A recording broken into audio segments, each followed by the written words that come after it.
My wife said, "My friends think you're not impressive enough for me. I should aim higher."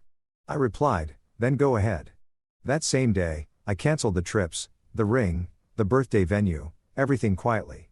2 weeks later, at 4 a.m., her closest friend called me crying. "Please pick up. Something happened at the birthday party, and it's about you." If you've ever heard the person you love reduce you to a footnote in someone else's conversation, you know the sound your heart makes when it stops believing in its own worth. It was a Tuesday. I remember because Tuesdays were our night. The one evening we both carved out of our schedules to cook together, to sit across from each other at the small dining table in our apartment to pretend we were still the people who'd fallen in love 4 years ago. The kitchen smelled like garlic and rosemary.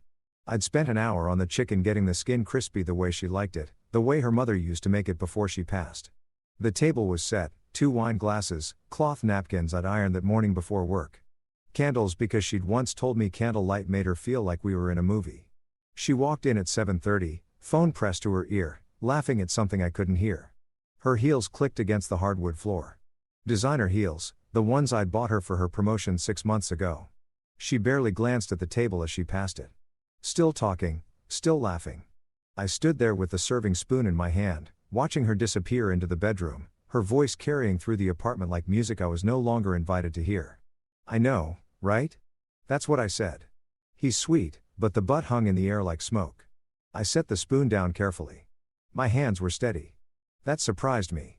I'd expected them to shake, to betray the way my chest was tightening, the way my throat was closing around words I didn't know how to say. But they were steady, calm, like they already knew something I didn't. She came back 10 minutes later, phone finally silent, tucked into the back pocket of her jeans.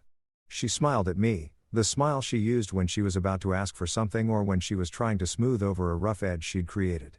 "Sorry about that," she said, sliding into her chair. "Manda was having a crisis. You know how she gets." I nodded, poured her wine, served her plate first, the way I always did. She took a bite, made a pleased sound, and for a moment, I thought maybe I'd misheard. Maybe the butt had been about something else. Someone else. "This is really good," she said. "You've perfected it." "Thanks. You should cook more often. You're better at it than I am." I smiled. It felt like a mask. "You've been busy. God, you have no idea." She took a long sip of wine, leaned back in her chair. "Work has been insane, and planning this birthday thing is taking over my life. I swear Amanda and the girls have opinions about everything. The venue, the theme, the guest list.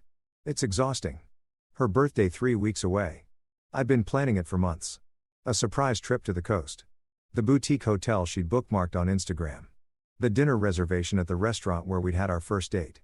I'd bought the ring 2 months ago. Platinum, a single diamond, simple and elegant, the kind she'd pointed out in a jewelry store window last spring when she thought I wasn't paying attention. "I'm sure it'll be perfect," I said. "It has to be." She leaned forward, her eyes bright with something I couldn't name. Excitement, anxiety. Everyone's going to be there. My whole friend group, some people from work. It's going to be this whole thing. Sounds like a lot of pressure. It is. She paused, pushed her food around her plate. "Actually, I wanted to talk to you about something." My stomach dropped. The way she said it, "talk to you about something." The careful neutrality of it. The way she wouldn't quite meet my eyes. I knew that tone. It was the tone people used when they were about to deliver bad news and wanted you to think it was for your own good. "Okay," I said. She took another sip of wine, set the glass down, looked at me.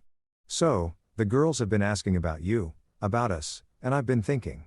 I don't know how to say this without sounding awful. Just say it." She exhaled slowly, like she was releasing something she'd been holding on to for too long. "They don't think you're impressive enough for me." The words landed between us like stones dropped into still water. Heavy, final, rippling outward. I didn't say anything. Couldn't. My brain was trying to process what I'd just heard, trying to arrange the words into something that made sense. But they kept sliding apart, refusing to form a coherent thought.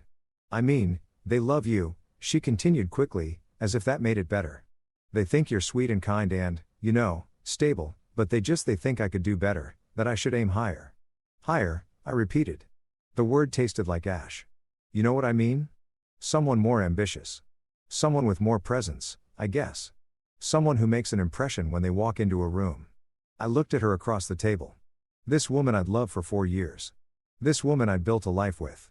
This woman whose opinion I'd valued above almost anyone else's. And I realized I was looking at a stranger, someone who could sit in candlelight eating a meal I'd spent an hour preparing and tell me I wasn't enough while her friends' voices echoed in her head like a Greek chorus. "And what do you think?" I asked. My voice was calm, too calm, the kind of calm that comes right before a storm. She hesitated. I think they might have a point. There it was. The thing she'd been circling around. The thing she dressed up in other people's opinions so she wouldn't have to claim it as her own. But I heard it now, clear as a bell. She agreed with them. Had maybe always agreed with them. "I see." I said, "Don't be like that." Her voice took on an edge, defensive now. "I'm just being honest. Isn't that what we're supposed to do? Be honest with each other." "You're right." I said, "Honesty is important." She relaxed slightly, mistaking my agreement for acceptance. "I knew you'd understand. You're so understanding. That's one of the things I love about you. But I think I need to explore what else is out there. See if there's someone who's more aligned with where I'm going in life." The candles flickered between us. Outside, I could hear traffic, the distant wail of a siren, the ordinary sounds of a city going about its ordinary evening. Inside, something was ending. Something was shifting. The tectonic plates of my life were moving, grinding against each other. And when they settled, the landscape would be different. "Then go ahead," I said. She blinked. "What?" "Go ahead. Aim higher. Explore.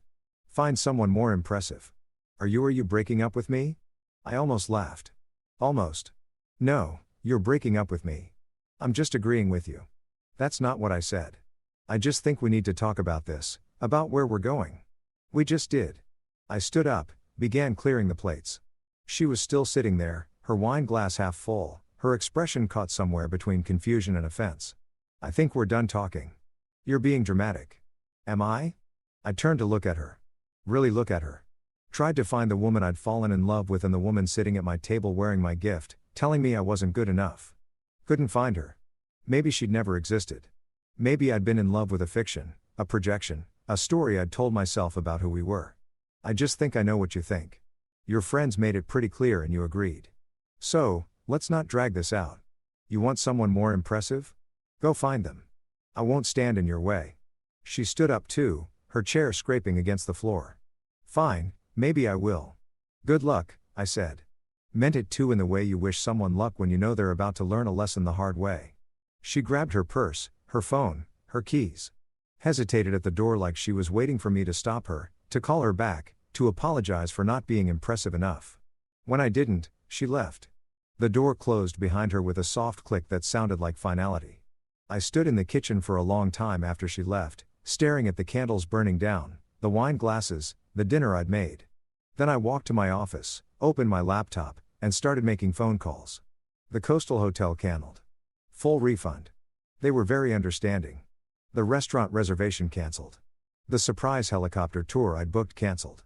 The birthday venue she thought I didn't know about. The one she'd been planning with her friends. The one I'd put a deposit on 2 months ago because she'd mentioned it offhandedly and I'd wanted to surprise her. I kept that one, but I made some changes. Added a few guests to the list. Made a note about the timing. Then I opened the drawer in my desk, pulled out the ring box, and set it on top of a file folder I'd been keeping for the last 6 months. The folder was thick. Documentation, proof, numbers that told a story she didn't know I'd been writing. My phone buzzed. A text from my business partner. "Board meeting moved to next week. They want the full presentation. Are you ready?" I looked at the ring, at the folder, at the remnants of a life I'd been living in the shadows because I thought it was what she wanted. Stability, predictability, someone who didn't make waves, more than ready, I typed back. I closed the laptop, turned off the lights, and went to bed. Slept better than I had in months. Because sometimes the truth is this. When someone shows you who they really are, when they tell you exactly what they think of you, the kindest thing you can do for yourself is believe them. And then quietly, methodically, without drama or declaration, you build the life they said you weren't capable of living. 2 weeks. That's how long it took for everything to change. For the carefully constructed narrative she'd built about us, about me, about who was impressive and who wasn't to come crashing down. 2 weeks until her friend called me at 4 a.m. crying.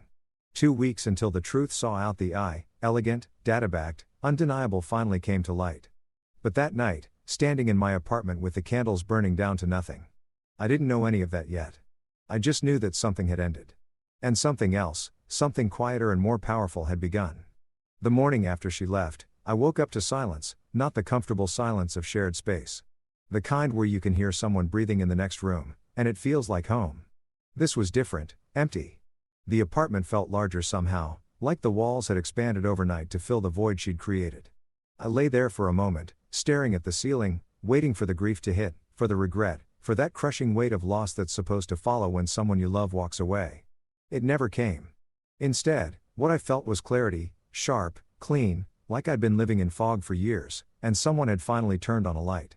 I got out of bed, made coffee, and opened my laptop. There was work to do. If you've ever had to untangle yourself from someone else's life, you know it's not dramatic. It's administrative. A series of small, methodical steps that add up to a separation so complete it's like you were never connected at all.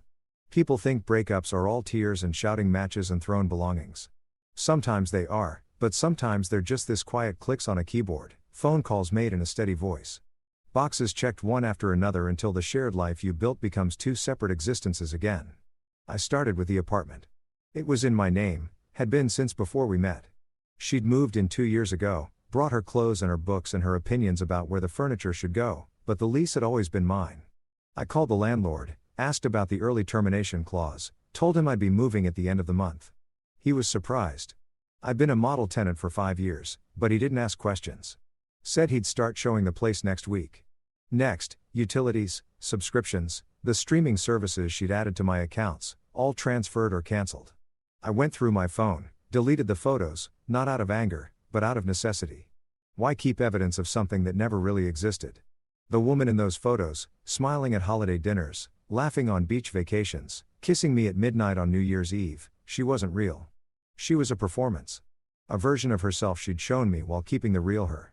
The one who listened to her friends' assessments of my worth and agreed, hidden just beneath the surface. My phone buzzed. A text from her. Can we talk? I stared at it for a long moment, imagined the conversation. Her wanting to explain, to contextualize, to tell me I'd misunderstood or overreacted. Her asking if we could work through this now that she'd had time to think. Her expecting me to be there waiting, ready to be convinced that I was enough after all. I deleted the message, blocked the number. Then I called my lawyer. Mark, I said when he picked up, I need to move some things around. Can you meet today? Of course. 11 work for you? Perfect. Mark Chen had been my attorney for 3 years since I'd started the company. He was expensive, precise, and discreet. 3 qualities I valued highly, especially now. His office was in one of those glass towers downtown, the kind with marble floors and receptionists who looked like they'd stepped out of a fashion magazine. I'd always met him there after work. Never during business hours. Never when she might ask questions about where I was going. Because here's the thing about the life I'd been living. She knew one version of it. The version I showed her. Steady job, middle management, comfortable salary, predictable, safe, unimpressive. What she didn't know was that 2 years ago, my friend David and I had started a software company. A small thing at first, just the two of us working nights and weekends building a platform for data analytics that we thought might be useful to mid-sized businesses. We'd bootstrapped it, kept our day jobs, treated it like a side project that might amount to something or might fizzle out like most startups do. Then 6 months ago, it stopped being a side project. A Fortune 500 company had reached out. They wanted to license our software, wanted to integrate it into their entire operation, wanted to talk about an acquisition. The numbers they mentioned made my head spin.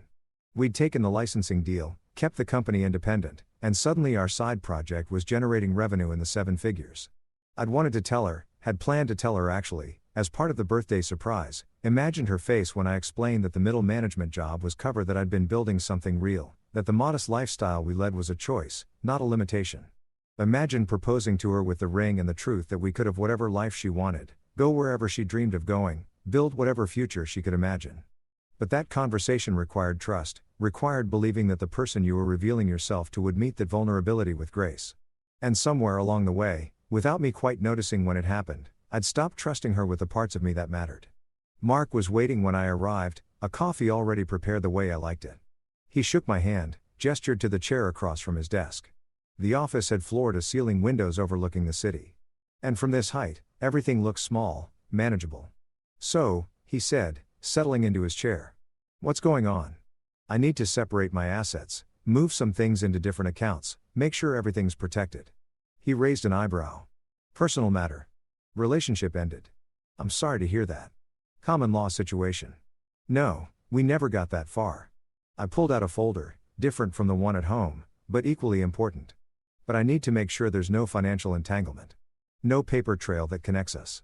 Was she aware of the company? No. He nodded slowly, understanding without me having to explain. Then this should be straightforward. I'll draw up the documentation. Move your personal assets into a separate trust. Your share of the company is already protected under the LLC structure, but we can add another layer if you want. I want. We spent the next hour going through details, account numbers, property, investments I'd made over the years that had appreciated significantly. Mark took notes in his precise handwriting, asked clarifying questions, never once suggested I was being paranoid or petty. He just did his job, which was to protect what I'd built. One more thing I said as we were wrapping up.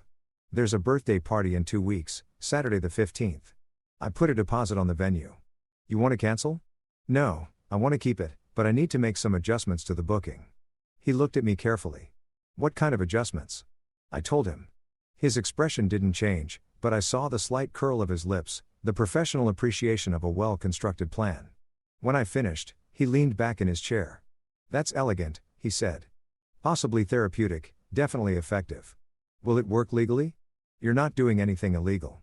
You're hosting an event you paid for, inviting people you have the right to invite, and presenting information that's factually accurate. Can't see a problem with that. Good. I left his office feeling lighter. Not happy exactly, but purposeful. Like I was finally moving in a direction I'd chosen rather than one I'd defaulted into. The elevator descended 40 floors, and with each floor I felt more like myself. The self I'd been before had started measuring my worth by someone else's standards. My phone rang. Unknown number. I almost didn't answer, but something made me pick up. Is this Mr. Castellin? A woman's voice. Professional. Yes. This is Rebecca from Highlands Resort. I'm calling to confirm your reservation for the weekend of the 22nd. The coastal suite package with the dinner reservations. The surprise trip. I'd forgotten about that one. Actually, I need to cancel that. What's the refund policy?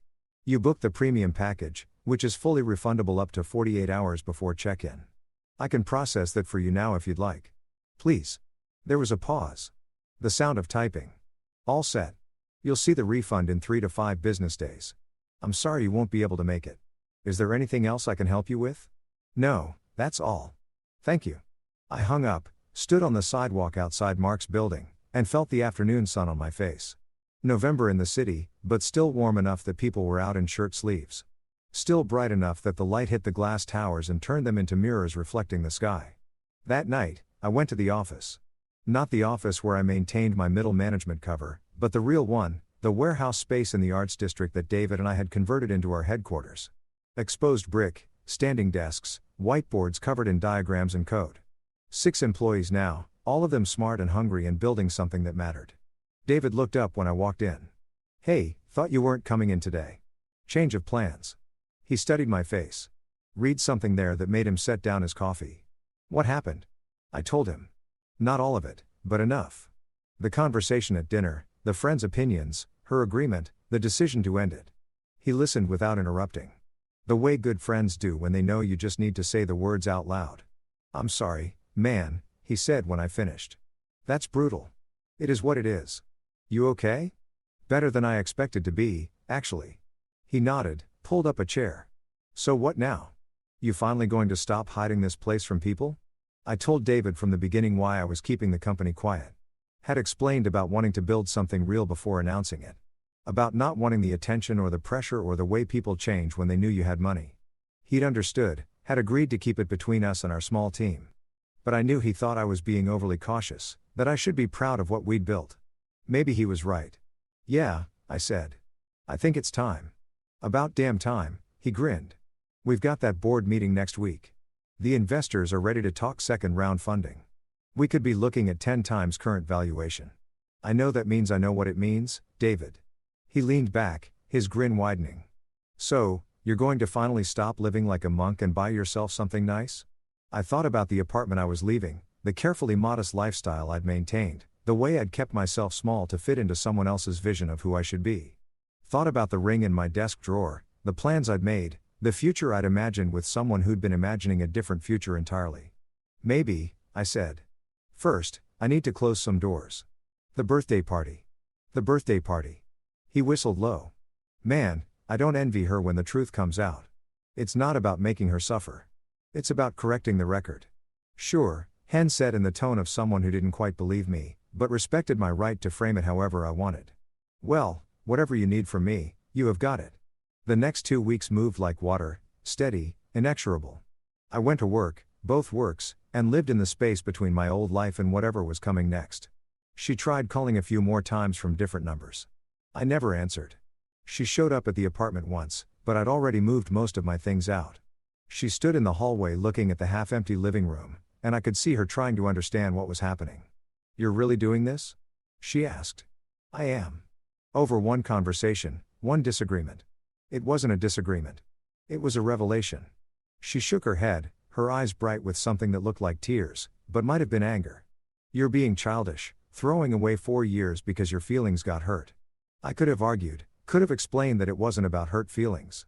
It was about fundamental incompatibility, about the realization that the person I loved didn't actually exist. But what would be the point? She'd already decided who I was, what I was worth. Nothing I said would change that.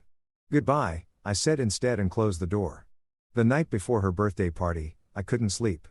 Lay in my new apartment, a high-rise downtown, floor-to-ceiling windows, the kind of place I'd always wanted but never thought I could afford until I remembered I could, and watched the city lights. Thought about what tomorrow would bring. The venue, the guests, the moment when everything I'd kept hidden would finally be visible. My phone buzzed at 3:47 a.m. unknown number, but this time from a contact I recognized. Amanda, her best friend. One of the voices in that chorus telling her I wasn't impressive enough. I let it ring, then ring again. On the third call, curiosity got the better of me. "Please pick up." She was crying, her voice breaking. "Please, Vu. Something happened at the birthday party setup and it's about you. You need to know before tomorrow. Please." I closed my eyes, felt the weight of what I'd said in motion settling over me like snow. "I'm listening," I said. Amanda's voice on the phone was ragged, broken by sobs that sounded like they were being torn from somewhere deep inside her chest. I could hear music in the background, laughter, the ambient noise of a party in full swing, which meant she'd stepped outside to make this call, which meant whatever she had to say, she didn't want an audience for it. "Please," she said again. "Please, I'm so sorry. I didn't know. None of us knew." I sat up in bed, the city lights casting shadows across the walls of my new apartment. "Amanda, slow down. What are you talking about?" "The venue, the party. We're here for the final walkthrough before tomorrow." She broke off crying harder. "They showed us the seating chart, the guest list, and your name was on it, not as her +1, as the host." Silence stretched between us like a wire pulled taut. "I don't understand what that means," she said. But I could hear in her voice that she was starting to, that the pieces were clicking into place, forming a picture she didn't want to see. She told us she was hosting, that she'd planned everything, but the venue manager kept thanking you, kept saying how generous it was, what you were doing, and then she showed us the invoice. I closed my eyes. Here it was.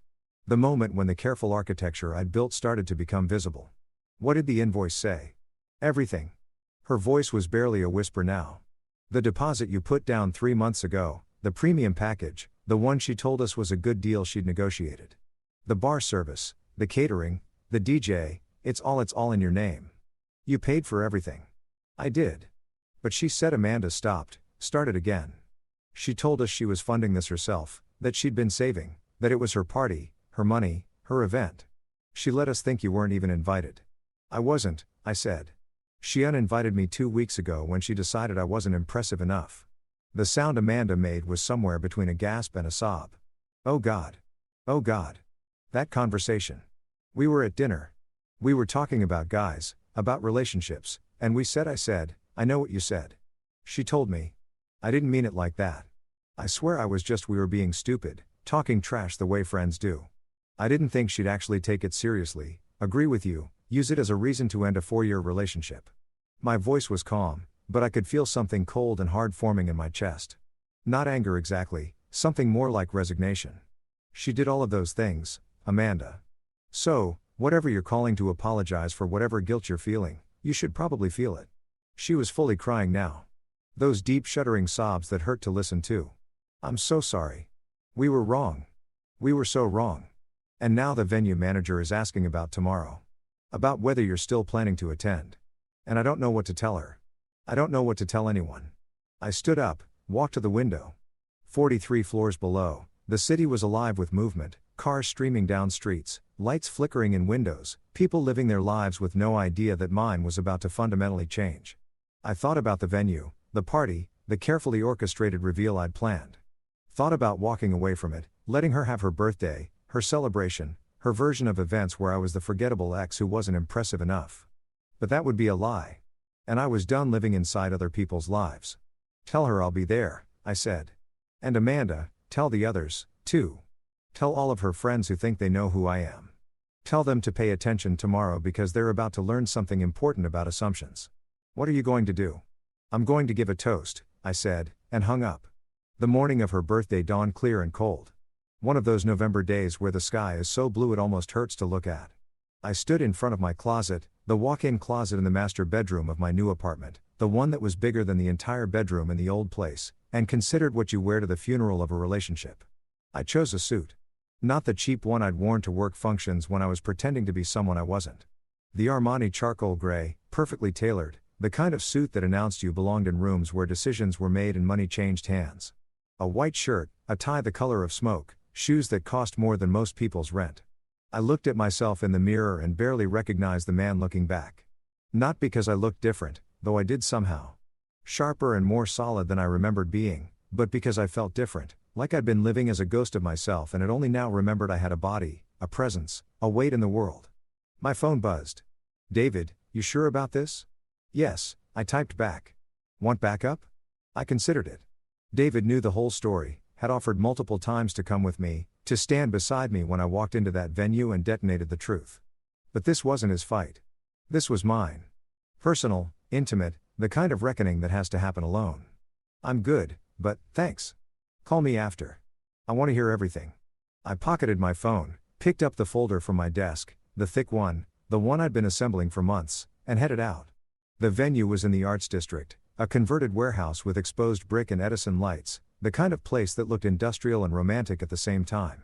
She'd always wanted to have an event there or had shown me pictures on her phone, had talked about how perfect it would be for a wedding or a milestone birthday. I'd booked it 6 months ago, back when I thought we'd be celebrating together. Back when I thought the milestone would be ours, not just hers. I arrived early before any of the guests. The staff was still setting up, arranging tables, testing the sound system, putting out flowers and glass vases that caught the afternoon light. The venue manager saw me, her face brightening with recognition and maybe a little bit of nervousness. Mr. Castellin, she said, coming over quickly. We weren't sure if you were still planning to attend after last night with your friend calling. And I'm here, I said, and I'd like to make a few adjustments to the schedule if that's possible. She pulled out her tablet. All efficiency. Of course. What did you need? The toast. I'd like to give it right after dinner before the cake. Can we set up a microphone? Maybe put the screen down for a presentation. A presentation? Just a few slides. Nothing elaborate. I pulled a flash drive from my pocket, held it out. Everything's on here. Your AV person can load it up. She took the drive, her expression carefully neutral. Should we check with the guest of honor about this? It's a surprise, I said, and smiled. The kind of smile that made her not ask any more questions. Guests started arriving around 7. I watched from the bar, an actual bar, full service, top shelf liquor, another detail I'd paid for.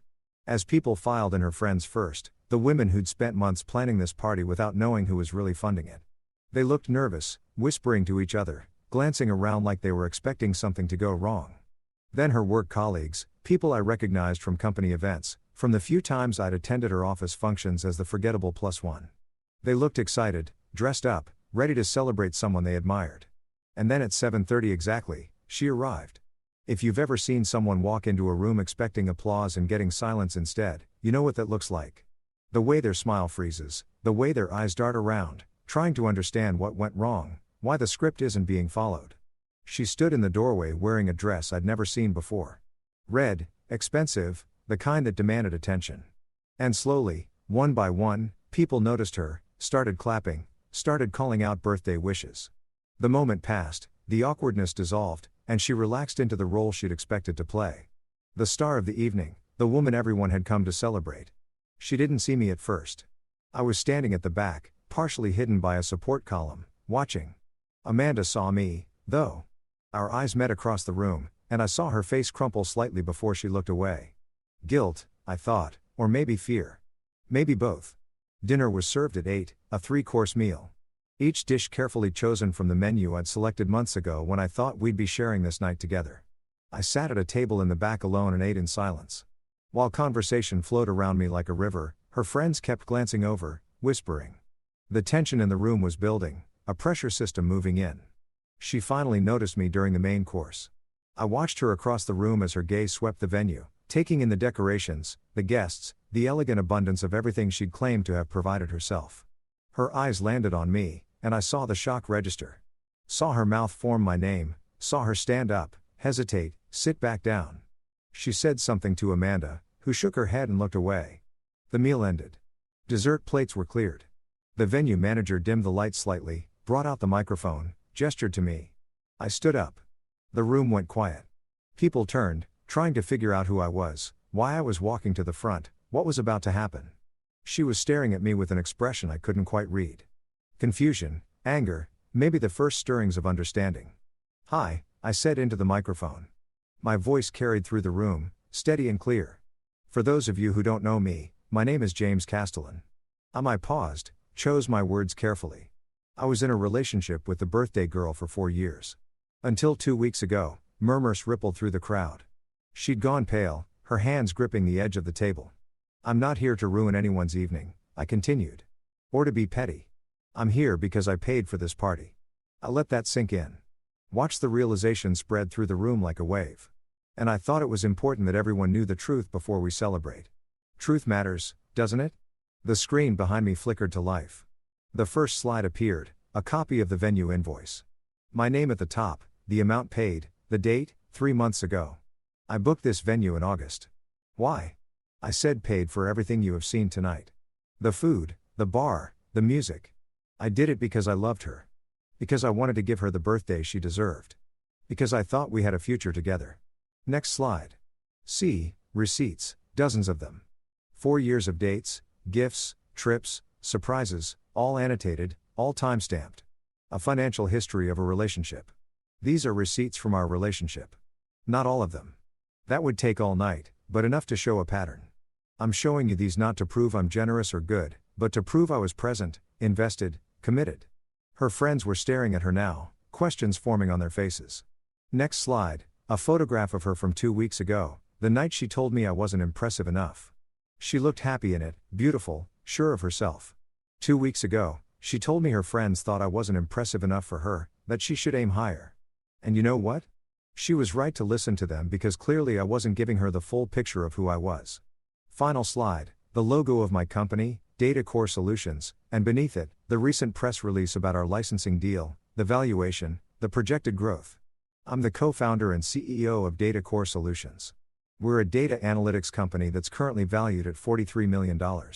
We signed a licensing deal with a Fortune 500 company 6 months ago. We're looking at acquisition offers that would increase that valuation tenfold within the year. The room was dead silent now. You could have heard a pin drop. I never told her this because I wanted to build something real before announcing it. I wanted to be sure it wasn't just luck or timing. I wanted to earn the success, and I was planning to tell her tonight actually as part of a birthday surprise. I was going to propose. I pulled the ring box from my pocket, held it up so everyone could see. But 2 weeks ago, she told me I wasn't enough. So instead of a proposal, you get a presentation. Instead of a celebration of our future, you get the truth about our past. And the truth is this. I was impressive the whole time. I just didn't need to announce it to feel valuable. I set the microphone down, pocketed the ring, and walked toward the door. Behind me, chaos erupted. Voices rising, chairs scraping, someone crying. But I didn't look back. Amanda caught me in the parking lot, breathless from running. "Wait," she said. "Please, just wait." I turned. She looked wrecked, mascara smeared, her face blotchy from crying. "I'm sorry," she said. "For all of it. For what I said, for not knowing. For it's done," I said quietly. "What happens now is up to her and all of you. She's devastated in there." "Good," I said. "Maybe now she knows what it feels like." I got in my car and drove away, leaving the party, the venue, the life I'd built with someone who'd never really seen me. And as I drove through the city streets with the night closing in around me, I felt something I hadn't felt in years. Free. I drove for an hour with no destination in mind, just movement. The city lights blurring past my windows like stars and fast forward. My phone was buzzing constantly in the cup holder, texts, calls, notifications piling up so fast the screen never went dark. I ignored all of it. Let the messages accumulate. Let the chaos I'd created spin itself out without me there to witness it. If you've ever detonated the truth in a room full of people living uncomfortable lies, you know the aftermath isn't immediate. It's not like in movies where everything explodes at once and then resolves in a single dramatic conversation. Real life is messier, slower. The truth spreads like cracks in ice. One fracture leading to another. The whole surface suddenly unstable and dangerous to walk on. I ended up at the waterfront, parked in an empty lot overlooking the harbor. The water was black and smooth, reflecting the lights from the bridges, the buildings, the planes descending toward the airport. I sat there with the engine off, the heater slowly fading, and let the cold seep in. My phone buzzed again. I finally looked at it. 47 missed calls, 62 text messages, 3 voicemails. I scrolled through the notifications. Amanda multiple times.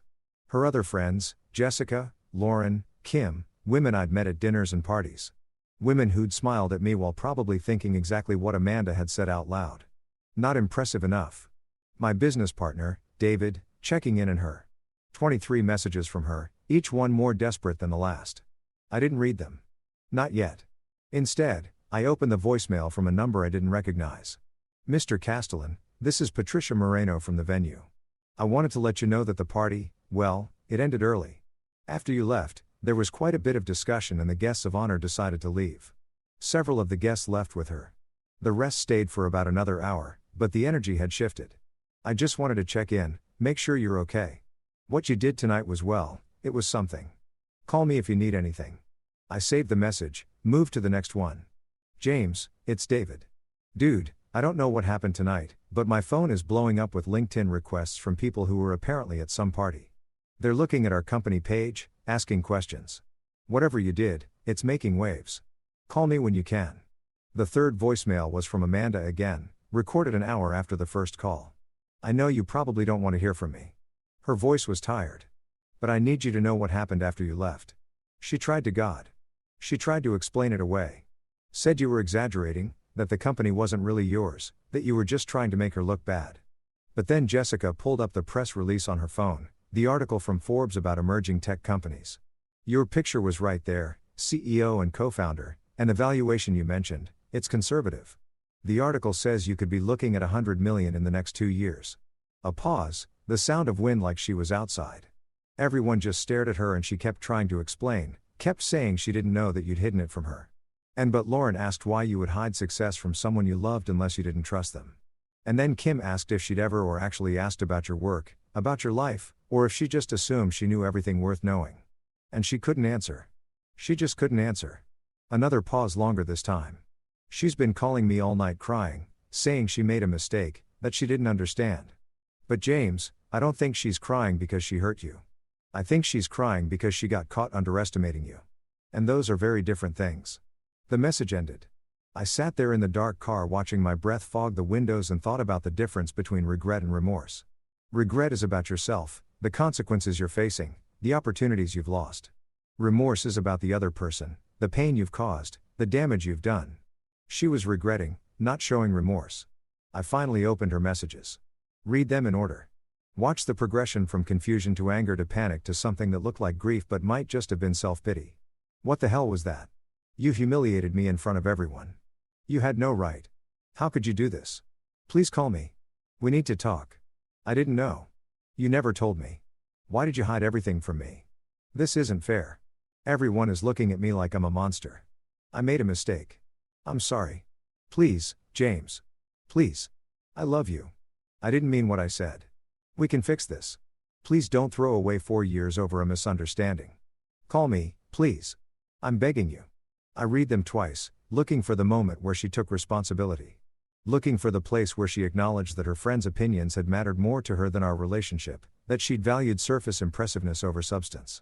That she'd ended things because I didn't meet some arbitrary standard of worth that had nothing to do with who I actually was. That moment never came. Every message was about her feelings, her embarrassment, her pain. Not once did she ask how I felt. Not once did she acknowledge that she'd hurt me. I deleted the messages. All of them. Watched them disappear one by one until my phone showed nothing but the time and the background image. A photograph I'd taken of the harbor on a winter morning before I'd met her, before I'd tried to reshape myself into someone I thought she could love. Then I called David. Finally, he said when he picked up, "Man, oh, I've been waiting." What happened? I told him everything. The toast, the slides, the ring, the walk out. He listened without interrupting, and when I finished, he let out a long low whistle. That's brutal, man. Elegant but brutal. She told me I wasn't impressive enough and you showed her exactly how wrong she was. I get it. I do. But what now? Because from where I'm sitting, you just became very, very visible. People are going to have questions. Let them ask, you sure? You've spent 2 years hiding, keeping the company quiet, maintaining that whole middle management cover. Now everyone knows. Her friends, her colleagues, and if they know, pretty soon everyone else will too. He was right. I detonated more than just my relationship tonight. I'd ended my anonymity, my ability to move through the world without people knowing who I was or what I was worth. By tomorrow, the story would spread. The guy who paid for his ex-girlfriend's birthday party just to expose her at it. The secret millionaire who pretended to be ordinary. The revenge served cold and data-backed. I'm sure I said I'm done hiding. All right, then. Welcome to the show, partner. Board meeting is still on for Monday. You ready to step into the CEO role publicly? More than ready? Good, because I have a feeling we're about to get a lot more attention than we were planning for. We talked for another 20 minutes. Business stuff, strategies, plans for the next quarter, normal things, grounding things. When we hung up, I felt steadier, clear, like I'd passed through something and emerged on the other side, changed, but intact. I drove home to my new home, the high-rise apartment with the view of the city, and finally allowed myself to feel it. Not anger, not satisfaction, just a deep bone-level exhaustion. The kind that comes from carrying something heavy for so long. You don't realize how much it weighs until you finally set it down. I slept for 12 hours, dreamless, deep. When I woke up, it was Sunday afternoon and my phone had 127 new notifications. The story had spread. I scrolled through my social media, saw the posts from people who'd been at the party, the speculation, the debates. Some people thought what I'd done was justified, a proportional response to public humiliation. Others thought it was petty, that I'd been cruel to exposure like that. A few thought it was fake, that the whole thing had been staged for attention. But underneath all the opinions and hot takes, there was a current of something else. Admiration maybe, or recognition. The sense that I'd done something a lot of people wished they could do proved wrong everyone who'd ever underestimated them. My inbox was flooded. Interview requests from business publications, messages from investors I'd never heard of, congratulations from old friends who'd seen the news. And buried in all of it, another email from her. Subject, please read this. I almost deleted it without opening. Almost. But something made me click. James, I know you probably don't want to hear from me. I know I don't deserve your time or your forgiveness, but I need you to understand that I never meant to hurt you. I never meant for any of this to happen the way it did. When my friends said those things at dinner, I should have defended you. I should have told them they were wrong, that you were exactly impressive enough, that you were more than enough. Instead, I agreed with them because I was confused and scared, and I let their voices matter more than my own feelings. I didn't know about your company, about your success. And I'm not saying I should have known. You had your reasons for keeping it private, and I respect that. But I wish you had trusted me enough to tell me. I wish I had been someone you could trust with that part of yourself. What you did last night hurt. It embarrassed me in front of everyone I know. But I understand why you did it. I understand that I hurt you first and worst because I made you feel like you weren't worthy of love unless you were impressive by someone else's standards. I was wrong. I was so wrong. I don't know if we can fix this. I don't know if you even want to try. But I need you to know that I'm sorry. Not because everyone found out the truth. Not because I'm facing consequences. But because I hurt someone I loved. Because I let external voices matter more than what we built together. If you can forgive me, if you can give me another chance, I promise I'll spend the rest of my life proving that I see you. Really see you. Not your bank account or your company or your impressive credentials. Just you. I love you. I think I always have. I just forgot what that meant. Please call me. Yum. I read it 3 times, looking for sincerity, trying to determine if this was genuine remorse or just sophisticated regret dressed up in prettier words. She said the right things, took responsibility, acknowledged the hurt, admitted her mistake, But something about it felt performative, like she'd workshopped it with her friends, polished it until it sounded like the apology I might want to hear rather than the truth of what she actually felt. Maybe I was being unfair. Maybe my trust in her had been so thoroughly broken that I couldn't see genuine contrition even when it was right in front of me. Or maybe I'd learned something important about the difference between someone who loves you and someone who loves what you can do for them.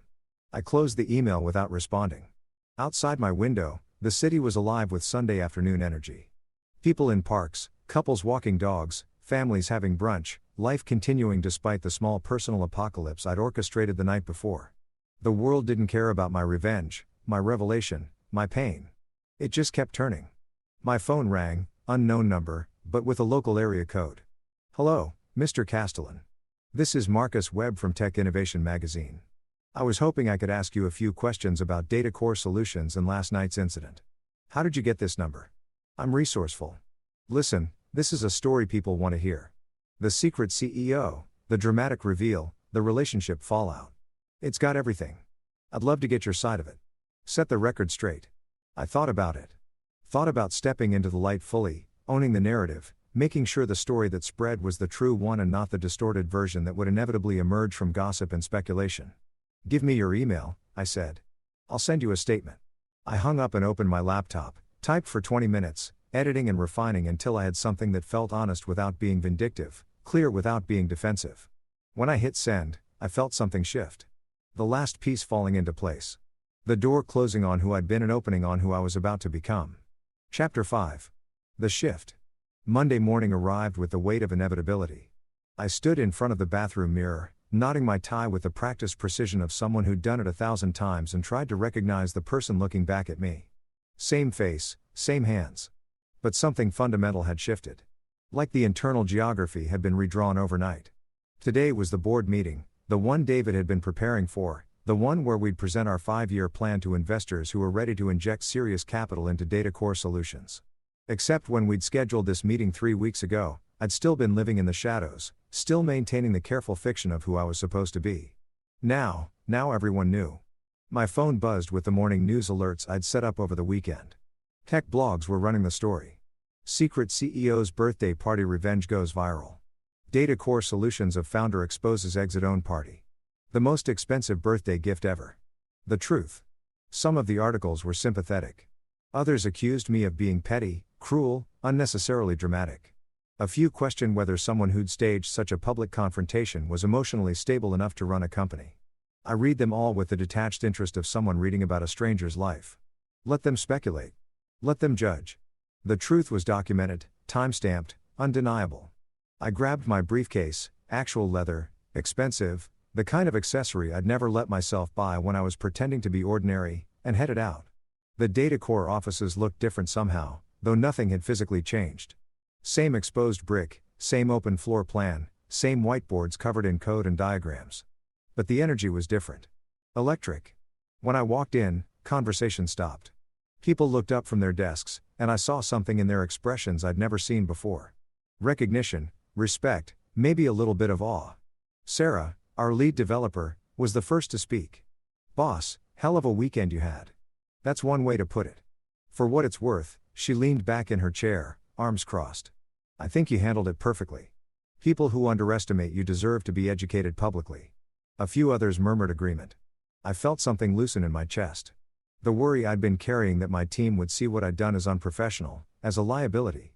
But they were tech people, coders and engineers and data analysts who'd spent their whole lives being underestimated by people who thought impressive meant loud or flashy or obvious. They understood. David emerged from his office, coffee in hand, grin on his face. There he is, the man of the hour. "You ready for this?" "As ready as I'll ever be." "Good, because the investors are already here. They arrived early. And James," he lowered his voice. "They saw the news, all of it." My stomach dropped. "And they want to talk about it." Not in a bad way, just they want to understand who they're investing in. Of course they did. Venture capitalists didn't pour millions into companies run by people they couldn't predict. And I'd just proven myself spectacularly unpredictable. We walked to the conference room together. Through the glass walls, I could see them. 4 people in expensive suits, laptops open, coffee cups steaming: Michael Torres, the lead investor from Apex Ventures, Jennifer Kim from Summit Capital. 2 others I recognized from previous calls but had never met in person. When we entered, they all stood professional, courteous, but I could see the assessment happening behind their eyes, the rapid calculation of risk versus reward. "James," Michael said, extending his hand. "Good to finally meet you in person. Hell of a way to go public." I shook his hand firmly. "Not how I planned it, but here we are. Let's sit." Jennifer gestured to the table. "We have a lot to discuss." The next hour was brutal. Not in an aggressive way. No one raised their voice or made accusations, but in the relentless precision of their questions. They wanted to know everything. Why I'd kept the company secret. Why I'd maintained a double life. What my relationship status was now and whether it would affect my judgment, whether the publicity was a one-time event or a pattern of behavior. I answered honestly, explained that I'd wanted to build something real before announcing it, that I'd needed to know success wasn't luck before claiming it as identity. Told them about the relationship ending, about the decision to reveal the truth rather than let lies compound. Acknowledged that the publicity wasn't ideal, but that I stood by every choice I'd made. "Here's my concern," Michael said, leaning forward. "You've just put yourself in the spotlight. That means Data Core is in the spotlight. We're about to invest a significant amount of capital, and we need to know that you can handle the attention without it becoming a distraction." "I can handle it." "Can you?" Jennifer's voice was sharp, but not unkind. "Because from where I'm sitting, you just blew up your personal life in a very public way. That takes an emotional toll. How do we know you'll be focused on scaling this company and not on managing fallout?" I met her eyes, held her gaze. "Because the fallout is already managed. I didn't do what I did on impulse. I planned it carefully, documented everything, made sure the truth was undeniable, and now it's done. Finished. I'm not interested in dragging it out or creating more drama. I'm interested in building this company into something that matters." David jumped in. "If I can add something, I've known James for 5 years. Worked with him every day for the last 2. What happened this weekend wasn't a breakdown. It was a recalibration. He was living half a life and now he's not. And honestly, I think that makes him a better CEO, not a worse one." The room went quiet. I could hear the hum of the air conditioning, the distant sound of someone typing in the main office, the city traffic 40 floors below. Finally, Michael nodded. "All right, let's talk numbers." The meeting lasted another 3 hours. By the end, we had a deal. $20 million in Series B funding, a valuation that made my head spin, a timeline for scaling that would require hiring 30 new people in the next 6 months. It was everything we'd been working toward, everything we dreamed about. When we started this company in David's garage 2 years ago. When the investors left, David and I sat in the conference room in stunned silence. "We did it," he said finally. "We actually did it." "Yeah. You know what this means, right? No more hiding. No more pretending. You're about to become very, very public. Tech conferences, industry panels, magazine covers probably." I thought about that, about the life I'd carefully constructed to stay invisible, to avoid attention, to be overlooked. All of it gone now, burned away in a single night of truth-telling. "Good," as Anna said, "I'm tired of being invisible." My phone buzzed, a text from Amanda. "Can we meet? I need to talk to you about something. It's important." I stared at the message for a long moment. Part of me wanted to ignore it, to cut ties with everyone connected to that chapter of my life. But Amanda had called me that night, had tried to warn me, had been one of the first to see the truth for what it was. "When?" I typed back. "Tonight, 7 p.m., there's a coffee shop near your new place." I looked up the address. "I hope that's not creepy." "It's fine. Send me the location." The coffee shop was one of those places that tried very hard to look casual while charging $8 for a latte, exposed Edison bulbs, reclaimed wood tables, a chalkboard menu written in perfect hipster script. I arrived 10 minutes early, ordered a black coffee, and sat in the back corner where I could see the door. Amanda arrived exactly on time, looking nervous. She dressed down, jeans, a sweater, minimal makeup, like she was trying to be as non-threatening as possible. When she saw me, something flickered across her face. Relief maybe, or fear. She ordered a tea, came to the table, sat down carefully like she was approaching a wild animal. "Thanks for meeting me," she said. "I wasn't sure you would. I almost didn't. I wouldn't have blamed you." She wrapped her hands around her cup, seeking warmth. "I've been thinking a lot about that night, about what I said, what we all said." "You mean the part where you decided I wasn't impressive enough?" She flinched. "Yes, that part. And I need you to understand something, even though it doesn't excuse what I said. We were being God, we were being terrible, shallow. We'd had 3 bottles of wine and we were talking the way women sometimes talk about men when we think it doesn't matter, when we think it's just harmless girl talk. Except it wasn't harmless. No, it wasn't because she took it seriously. She let us plant doubts in her head about someone she loved. And instead of defending you, she agreed with us. And that's on her. But it's on me, too. I said the words that started it. I took a sip of coffee, waited. I've known her for 8 years, Amanda continued. We met in college. She's been my best friend through everything. Breakups, job losses, family drama, and I thought I knew her. But after Saturday night, after watching her try to explain away what you revealed, I realize I don't know her at all. Or maybe I do, and I just never wanted to see it. See what? That she measures people constantly, ranks them against some internal scorecard. I don't even think she's aware of. You were in a box labeled stable but unimpressive. And she never bothered to look deeper. Never asked questions. Never wondered if there might be more to you than what she could see on the surface. Amanda's eyes were bright with tears she was trying to hold back. And the worst part, I enabled it. We all did. We reinforced her worst instincts instead of challenging them. We made her think it was okay to evaluate her partner like he was a stock portfolio. Why are you telling me this? Because you deserve to know it wasn't just her. It was all of us. And because she paused, choosing her words carefully. Because she's not going to stop trying to get you back. She's already planning it. I heard her on the phone yesterday. Yeah. Talking to Jessica about strategies, how to apologize, how to prove she's changed, how to make you see that she deserves another chance. I felt my jaw tighten. And you think I should know this? Why? Because I think you should be prepared. She's not accepting that it's over. She thinks if she just says the right things, makes the right gestures, shows enough remorse, you'll take her back. And maybe you will. I don't know. But I wanted you to know that if you do, it needs to be because she's genuinely changed, not because she's gotten good at performing change. The distinction landed like a stone in still water. Can people change? I asked. Really change? Not just perform it. Amanda was quiet for a long time. I don't know, she said finally. I want to believe they can. But I think real change requires seeing yourself clearly first. And I'm not sure she's there yet. I'm not sure she's even close. We sat in silence for a while, watching people come and go, living their ordinary lives with their ordinary problems. Finally, Amanda stood up. I should go.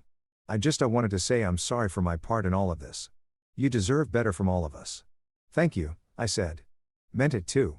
She left and I sat there alone with my coffee going cold, thinking about change and performance and the difference between the two, thinking about the email she'd sent, the carefully crafted apology that had hit all the right notes without quite ringing true. My phone buzzed, a text from an unknown number. This is Elena from the party. I'm one of her work colleagues. Can we talk? There's something you need to know. I stared at the message, feeling the inevitable pull of unfinished business of truth still waiting to be revealed. Tomorrow I type back my office 2 p.m. because here's what I'd learn. When you crack open the truth, you don't get to control what spills out. You just have to stand there and watch it flow. Watch it reshape everything it touches. Watch it force everyone to decide who they really are when the comfortable lies fall away. And sometimes the truth keeps coming long after you think you're done revealing it. Tuesday morning arrived wrapped in fog, the kind that makes the city look like it's dissolving at the edges, buildings fading into gray nothing. I stood at my office window, watching it roll in from the bay, thick and cold, and thought about how appropriate it was, how everything that had seemed solid a week ago was now indistinct. Reshaping itself into forms I didn't quite recognize yet. The morning passed in a blur of productivity. Emails, conference calls, contract reviews. The ordinary machinery of running a company made extraordinary by the fact that I was doing it publicly now. No more hiding behind David. No more deflecting questions about who was really in charge. My name was on everything. My face was becoming recognizable. Yesterday, someone had recognized me in the elevator. Asked if I was that guy from the birthday party thing. I'd nodded, waited for judgment, gotten a fist bump instead. If you've ever gone from invisible to visible overnight, you know how disorienting it is.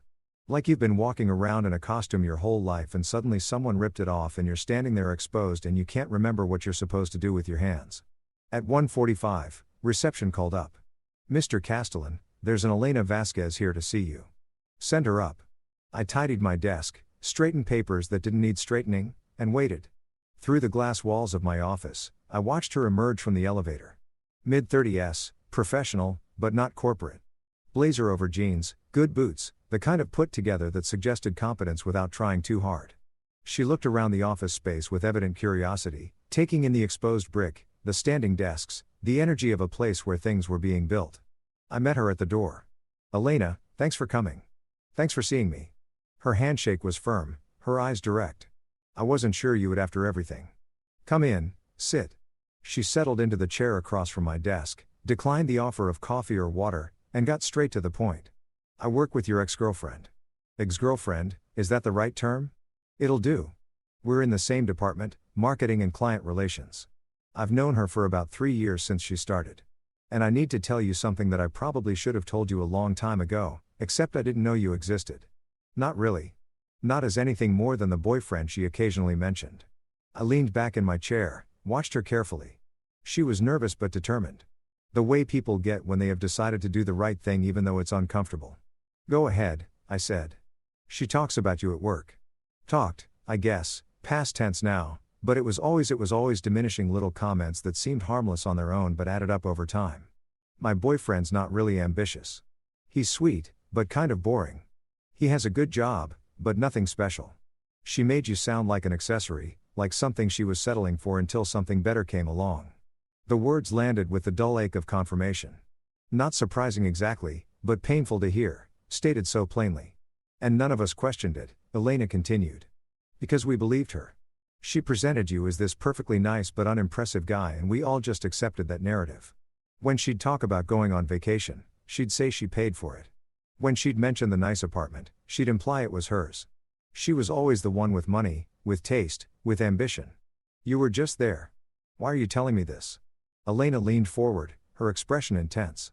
"Because at the party when you showed those receipts, those invoices, that press release, I realized she'd been lying. Not just to you, to all of us. She'd constructed this entire fiction about her life, and we'd all been living inside it without realizing it." She pulled out her phone, scrolled through something, turned it to face me. "This is from the company Slack from about 6 months ago." I read the message thread, her name at the top, responding to someone asking about weekend plans. "Taking my boyfriend to this new restaurant I found. He's not really a foodie, but I'm trying to expand his horizons. Sometimes I feel like I'm dating a child. Lol." Below it, responses from her colleagues, laughing emojis, sympathetic comments. "Girl, I've been there. Why do we do this to ourselves? You deserve someone on your level." "There are dozens of these," Elena said quietly. "Maybe hundreds years of little comments, little put-downs, painting you as someone who needed her to elevate him.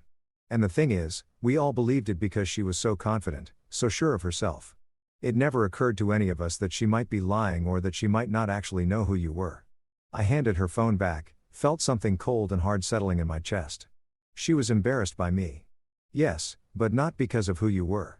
Because of who she'd decided you were without ever bothering to find out the truth. Elena stood up, walked to the window, looked out at the fog-wrapped city. "I'm telling you this because I've been where you are. Different circumstances, but the same fundamental betrayal. My ex-husband spent 5 years telling people I was difficult, demanding, impossible to please. Made me sound like a shrew who was never satisfied. And I believed him. Eventually, started seeing myself through his descriptions. It wasn't until after we divorced that I found out he'd been telling everyone I was the problem while he was cheating on me with 3 different women." She turned back to face me. "The point is, when someone controls the narrative about you, when they define you to everyone else, it's a form of violence. A quiet one, but violence nonetheless, and you deserve to know the full extent of it." "How bad was it?" "Bad enough that when you revealed the truth Saturday night, half the office was texting about it by midnight. Bad enough that yesterday when she came to work, people couldn't look at her the same way. Bad enough that I heard she met with HR this morning about a hostile work environment." I raised an eyebrow. "She's claiming harassment. She's claiming that people are treating her differently because of her personal life, that she's being judged unfairly, that what happened between you two is private and shouldn't affect her professionally." "And what did HR say?" Elena smiled grimly. "They said that lying about your financial situation and taking credit for things your partner paid for isn't a protected class. They also said that people are allowed to form their own opinions based on publicly available information. Basically, they told her that consequences aren't the same as persecution." I thought about that, about her sitting in an HR office trying to frame herself as the victim, trying to use the language of injustice to avoid accountability. It would have been laughable if it wasn't so predictable. Is she going to be fired? No. She's good at her job. Whatever else she is, she's competent professionally, but her reputation is damaged. People see her differently now. And in our industry, reputation matters. Elena gathered her things, preparing to leave. I should go. I just wanted you to know what we were all seeing from the outside. And to say that what you did Saturday, it wasn't petty. It wasn't cruel. It was necessary. Sometimes the only way to stop living in someone else's lie is to blow it up completely. I walked her to the elevator, shook her hand again. Thank you for coming, for telling me. You're welcome. And James, don't take her back. Whatever she says, however convincing she is, don't. Because people like that don't change. They just get better at hiding who they are. The elevator doors closed and I stood there watching the numbers descend, thinking about narratives and lies and the stories we tell about the people we're supposed to love. The rest of the day passed in mechanical motion. Meetings, decisions, the ordinary work of building something. But underneath it all, Elena's words kept echoing. Years of little comments, little put-downs, she'd been erasing me in public. While I'd been building a life I thought we were sharing. At 6, I left the office and drove to the gym. Not the cheap one I belonged to when I was maintaining my cover, but the expensive one with the good equipment and the saunas and the trainers who knew what they were doing. I ran 5 miles on the treadmill, pushed weights until my muscles burned, stood under the shower until the water ran cold. When I emerged, cleaned and exhausted, my phone showed 3 missed calls. All from her. I sat in the locker room, towel around my waist, and stared at the screen. Thought about calling back. Thought about finally having the conversation that would put this to rest. But what would be the point? What could she say that would change anything? Instead, I opened my email and composed a message. I've received your texts, your emails, your calls. I've read your apology, and I've spent the last few days learning things about how you talked about me, how you portrayed me, how you erased my contributions to our life together while taking credit for them yourself. I don't think you're a bad person. I think you're someone who got comfortable with a narrative that made you feel superior. And when that narrative was marriage was challenged, you didn't know how to respond except to double down on it. But here's what I need you to understand.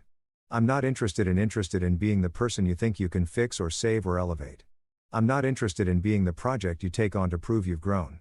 I'm not interested in being the story you tell at dinner parties about the time you almost lost someone and learned to appreciate what you had. I'm interested in building a life with someone who sees me clearly from the beginning. Someone who doesn't need a dramatic revelation to understand my worth. Someone who asks questions instead of making assumptions. You weren't that person. Maybe you could become that person. But that transformation isn't my responsibility. It's yours. I wish you well. I hope you learn from this. But I'm done. I read it 3 times. Checking for cruelty, for unnecessary wounds. Found none. It was clean, honest, final. I hit send. Driving home, I felt lighter. Not happy exactly, but unburdened, like I'd been carrying something for so long, I'd forgotten it was heavy. And now it was gone and I could breathe fully for the first time in years. My phone rang. David. Hey. I said, hey, yourself. You sound better. I feel better. Just sent the final email. The one that closes the door. Good. You deserve to move on. Speaking of which, I have news. Good news or bad news? Good news. Great news. Actually, Forbes wants to do a profile, full feature. The CEO who hid in plain sight. They want to interview you. Tour the office. Talk about the company's trajectory. This is huge, James. This is the kind of publicity that takes companies from successful to unstoppable. I pulled into my parking garage, sat in the car with the engine idling. When they want to start next week, writer and photographer, multiple sessions, they're talking about a cover story. A month ago, this would have terrified me. Would have sent me scrambling to decline, to stay hidden, to maintain the careful fiction of ordinariness. Now set it up, I said. I'm ready. Yeah. No more hiding. If I'm going to be visible, might as well be impossible to miss. David laughed. That's what I like to hear. Oh, and one more thing. We got 3 acquisition inquiries today. 3. Everyone wants to know if we're for sale. Are we? That's up to you, partner. But the numbers they're floating are insane. 9 figures with a commitment to keep us both on as executives. 9 figures. The kind of money that changes not just your life, but the lives of everyone you know. The kind of success that makes every sacrifice worthwhile. Let's hear them out, I said. But I'm not making any decisions until we see the full picture. Fair enough. All right, I'll let you go. Sounds like you've had a day. That's putting it mildly. I hung up and took the elevator to my floor, let myself into the apartment, stood at the window, looking out at the city lights piercing through the thinning fog. Somewhere out there, she was receiving my email, reading it, realizing that the door I'd opened Saturday night, the one that revealed who I really was, had closed just as firmly on who we could ever be together. And somewhere else, the future was arranging itself into shapes I couldn't quite see yet. Interviews, acquisition talks, a version of success I'd spent years building toward and never quite believing would arrive. The fog was lifting. The city was emerging, and I was standing in the middle of it all, fully visible at last, ready for whatever came next. The Forbes writer's name was Claire Martinez, and she had the kind of presence that made you understand why people told her their secrets. Not aggressive, not pushy, just deeply attentive in a way that made silence feel unbearable. She arrived at the office on Thursday morning with a photographer named Marcus. Both of them professional and prepared, ready to excavate the story I'd been living in the shadows for 2 years. If you've ever had to explain yourself to someone whose job is to find the cracks in your narrative, you know that peculiar vulnerability, the way every answer feels like it's being weighed and measured, filed away for later use.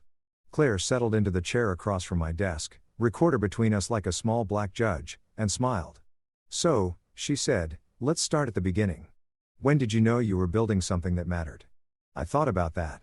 Really thought about it. Not the easy answer: the day we got our first client, the day the licensing deal closed, the day we saw our first 7-figure recorder. But the real moment, the one that mattered. 2 years ago, I said, David and I were working on the prototype in his garage. It was 2 o'clock in the morning. We'd been coding for 8 hours straight, and suddenly the algorithm worked. Just clicked into place. We ran the test data through it and it processed in seconds what would have taken a human analyst days to calculate. And I looked at David and he looked at me and we both knew this was real. "But you didn't tell anyone?" "No." Why not?" I leaned back, chose my words carefully. "Because I'd spent my whole life watching people change. When they found out you had money or success or potential, they started treating you differently, started seeing you as an opportunity instead of a person. I didn't want that.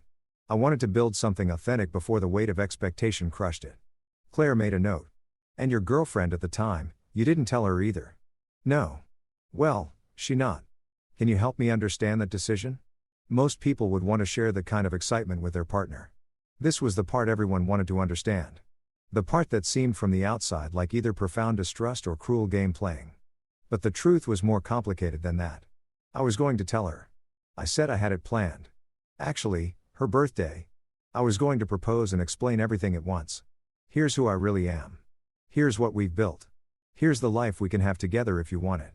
But to do that, I needed to trust that she loved me for who I was, not for what I could provide. And somewhere along the way, I realized I didn't have that trust. Because she'd never actually asked who I was. She just assumed, and I'd let her assume. And we'd both been living in that assumption for so long, it had calcified into fact. Until it didn't. Until it didn't. Marcus moved around the office while Wish talked to a camera clicking softly capturing the space, the whiteboards full of equations, the team working at their desks, building the visual narrative that would accompany whatever story Claire decided to tell. "Walk me through the party," Claire said. "The decision to reveal everything publicly. That couldn't have been easy." It wasn't about easy. It was about necessary.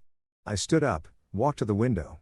Below, the city stretched out in geometric patterns, streets and buildings and lives intersecting in ways that looked random, but followed rules you could map if you paid attention. She told me I wasn't impressive enough, that her friends thought she should aim higher. And I realized that she'd spent 4 years looking at me and never seeing me, never asking, never wondering if there might be more beneath the surface. "So you showed her." I showed everyone because the lie wasn't just between us. She'd been telling people, her friends, her colleagues, that I was less than I was, that she was carrying me, that I was lucky to have her. And those lies had power.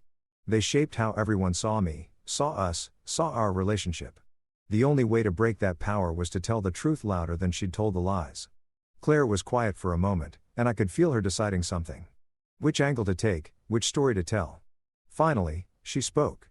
"Some people think what you did was vindictive. That you weaponized the truth to humiliate her. Some people would be wrong." I turned back to face her. "The truth isn't a weapon. It's just the truth. If someone feels humiliated by it, that's not because I wielded it cruelly. It's because they've been living in a lie that made them comfortable. And comfort isn't the same as honesty." "Fair enough." She made another note. "Tell me about Data Core, what you're building, why it matters." The next hour was easier. I talked about the company, the technology, the vision. This was the part I could control, the part that wasn't tangled up in emotion and betrayal. Claire asked smart questions, pushed on the details, wanted to understand not just what we did, but why it mattered in the larger landscape of tech innovation. By the time she left, with promises to send a draft for fact-checking and a timeline for publication, I felt drained but oddly energized.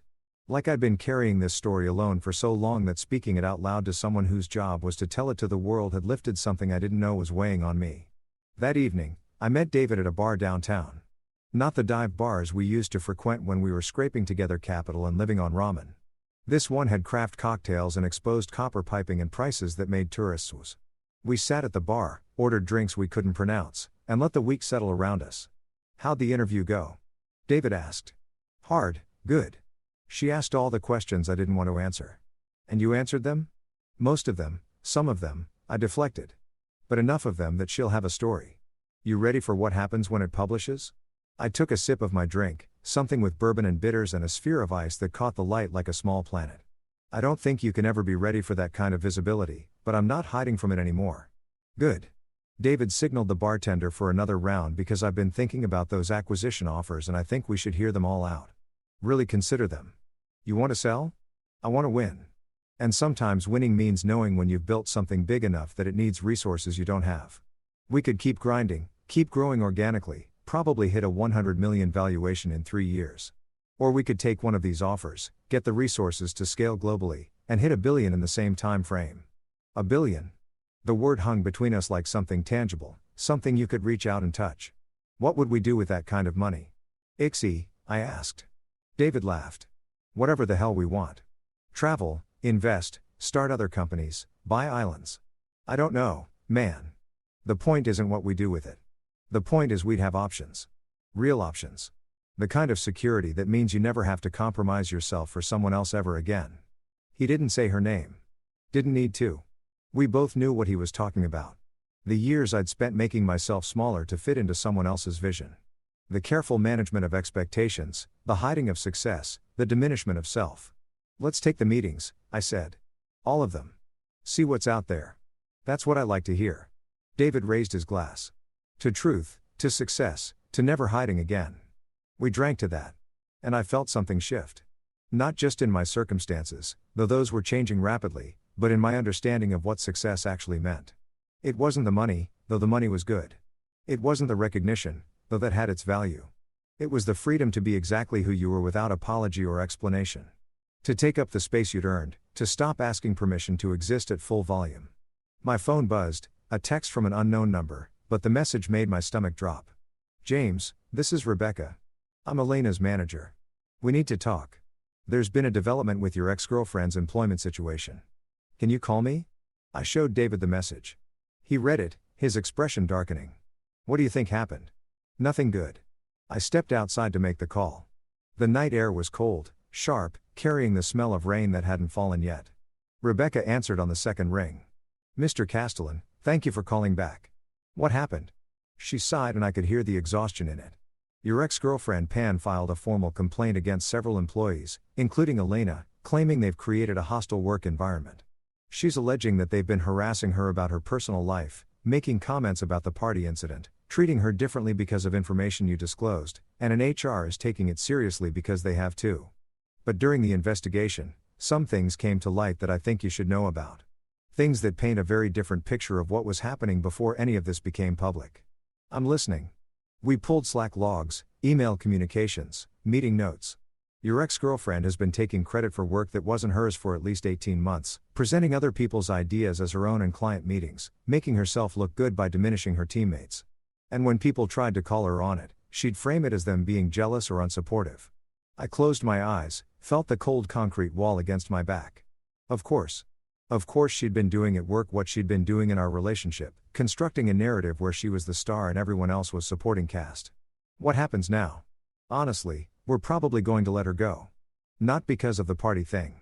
That's personal. And we don't police people's personal lives, but because the pattern of behavior we uncovered violates our values around collaboration and integrity. We're still doing due diligence, but it's not looking good for her. I didn't want this, I said. I didn't want her to lose her job. I know Elena told me you're not vindictive, but Mr. Castellin, you didn't do this. She did. She built a house of cards and you just happened to be the breeze that knocked it over. The collapse was inevitable. You just accelerated the timeline. We talked for a few more minutes and she promised to keep me updated. When I hung up, I stood there in the cold for a long time trying to figure out how I felt. Not satisfied exactly, not happy that her life was falling apart, but not guilty either because Rebecca was right. I hadn't built the lie. I just stopped living inside it. When I went back inside, David took one look at my face and ordered us both another drink. That bad? She's probably going to get fired for the same things she was doing to me. Taking credit, diminishing others, building herself up by tearing other people down. Karma's I guess. So, I took the drink, held it without drinking. I keep waiting to feel something. Satisfaction or vindication or even guilt, but I just feel tired like I've been running a marathon and I can finally all stop. Then stop. Let it be over. She's facing consequences for her actions. That's not your responsibility. Your responsibility is to build the life you want. Everything else is just noise. He was right. I knew he was right. But knowing and feeling are different things. And I was still caught somewhere between the two. My phone buzzed again. This time a message from Claire. Got some fact-checking questions. Also found some interesting public records about business filings. Want to give me a quote about your projected growth? This story is getting bigger than I thought. I type back, send the questions. I'll answer tonight because that's what moving forward looked like. Not forgetting what happened, but refusing to let it define what happened next. Not pretending the past didn't matter, but not letting it hold me hostage either. I finished my drink, said goodbye to David, and headed home. Tomorrow, there would be more meetings, more interviews, more decisions about acquisition offers and company direction. Tomorrow, the story would continue to unfold, would continue to reshape itself into something I couldn't quite see yet. But tonight, standing in my apartment with the city lights spread out below me like a map of possibility, I felt something close to peace. The kind that comes not from having all the answers, but from finally asking the right questions. Who was I without the weight of someone else's diminishment? What could I build when I stopped hiding? Where would I go when I stopped asking permission to take up space? The questions hung in the air like promises waiting to be kept. And for the first time in longer than I could remember, I was ready to find out. The Forbes article went live on a Tuesday morning, and by noon, my phone had become unusable. I watched it happen in real time. The article appeared online first, a long-form piece with the headline, "The Invisible CEO, How James Castellin Built a $43 million Company While Everyone Was Looking the Other Way." Marcus's photographs accompanied it. Me at my desk, the team working in the open office space. A particularly striking shot of the city skyline taken from my apartment window at golden hour. Claire had done her job well. The piece was thorough, balanced, unflinching. She'd included everything. The relationship, the party, the revelation, but she'd framed it not as petty revenge, but as a case study in the cost of hiding yourself. The price you pay when you let someone else write the story of who you are. The comments section exploded immediately. Half the readers thought I was a hero. Half thought I wasn't, and everyone had an opinion about what it meant. By 10 a.m., we'd gotten 16 interview requests from major publications. By 11, 3 podcasts wanted me as a guest. By noon, my LinkedIn had 10,000 new connection requests, and Datacore's website had crashed from traffic. David walked into my office, his face split by a grin so wide it looked painful. "We just got a call from TechCrunch. Want to do a video interview and Bloomberg is asking if you'll come on their morning show next week." James, do you understand what's happening? We're not just getting attention. We're getting the kind of attention that makes companies. I looked at my phone at the endless stream of notifications at the world suddenly paying attention to something I'd built in the shadows. If you've ever experienced that particular vertigo going from invisible to everywhere all at once, you know it's not purely exhilarating. It's also terrifying because once the world sees you, it never stops looking. "How do you want to handle this?" David asked. "Because we need a strategy. We can't just wing it. Get us a publicist, someone who knows how to manage this kind of attention.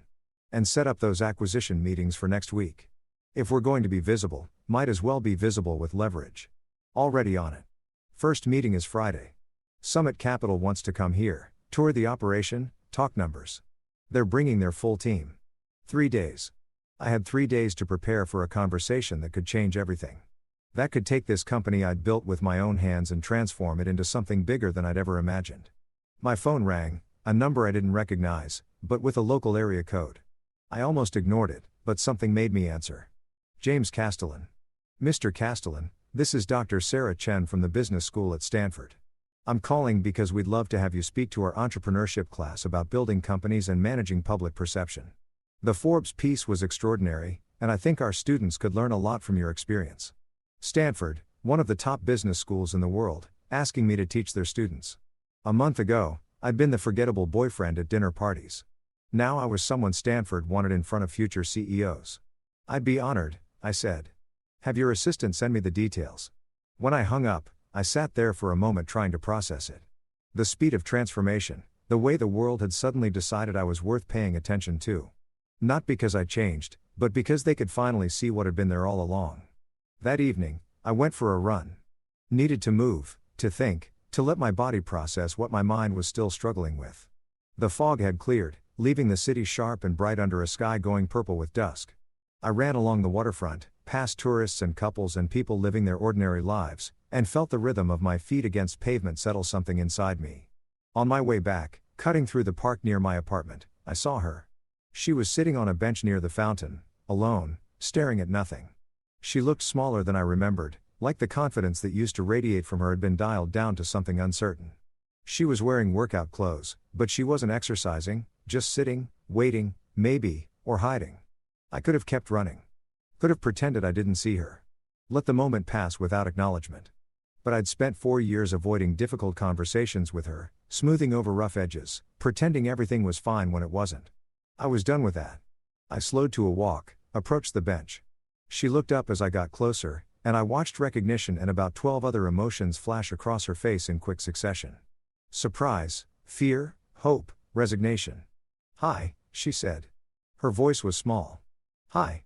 Can I?" She gestured to the bench. "Can you sit for a minute?" I should have said no. Should have kept walking. Kept the boundary I'd established. Protected the peace I'd been building. But I sat. Not because I owed her anything, but because I owed myself closure that felt chosen rather than accidental. I read the Forbes article. She said, "It's everywhere. You're everywhere." Yeah. I didn't know it was that big. The company, what you'd built. The article made it sound like you were running a real empire while I thought you were just coasting. I didn't say anything. Let the silence do its work. I lost my job, she continued. Yesterday, they said it was about performance and collaboration issues, but we both know it was because of everything that came out, everything I'd been doing. I'm sorry that happened. Are you? She looked at me directly for the first time because it feels like you set all of this in motion, like you knew exactly what would happen when you revealed everything at the party, like you calculated every domino. I thought about that, about whether I'd known or should have known that the truth would cascade the way it had, that pulling back the curtain on one lie would reveal all the others. I didn't calculate anything, I said. I just stopped participating in the fiction. Everything else, your reputation at work, the way your friends see you now, the job you lost, those are consequences of choices you made. I didn't take credit for other people's work. I didn't diminish my colleagues to make myself look good. I didn't tell lies to everyone in my life about who was really pulling weight in our relationship. You did those things. I just stopped covering for them. Her eyes filled with tears, but she didn't let them fall. I know. I did all of that. And I've been trying to figure out why. Why I needed to make you smaller. Why I couldn't just see you. And did you figure it out? She was quiet for a long time, watching the fountain, the water catching the last light of day. I think I was scared that you were actually extraordinary. And if I acknowledged that, I'd have to acknowledge that I wasn't. That maybe I was the one who wasn't impressive enough. So, I convinced myself, convinced everyone that you were the problem, that you were holding me back, when really I was just terrified that you'd realize you didn't need me. It was the most honest thing she'd ever said to me. Raw, undefended. The truth beneath all the other truths. You were right to be scared, I said quietly. Because I did realize it, just not in the way you thought I would. What do you mean? I realized I didn't need you to validate my worth. I realized that I'd been making myself small, not because you forced me to, but because I thought love meant accommodation. That being with someone meant molding yourself to fit their expectations. But that's not love.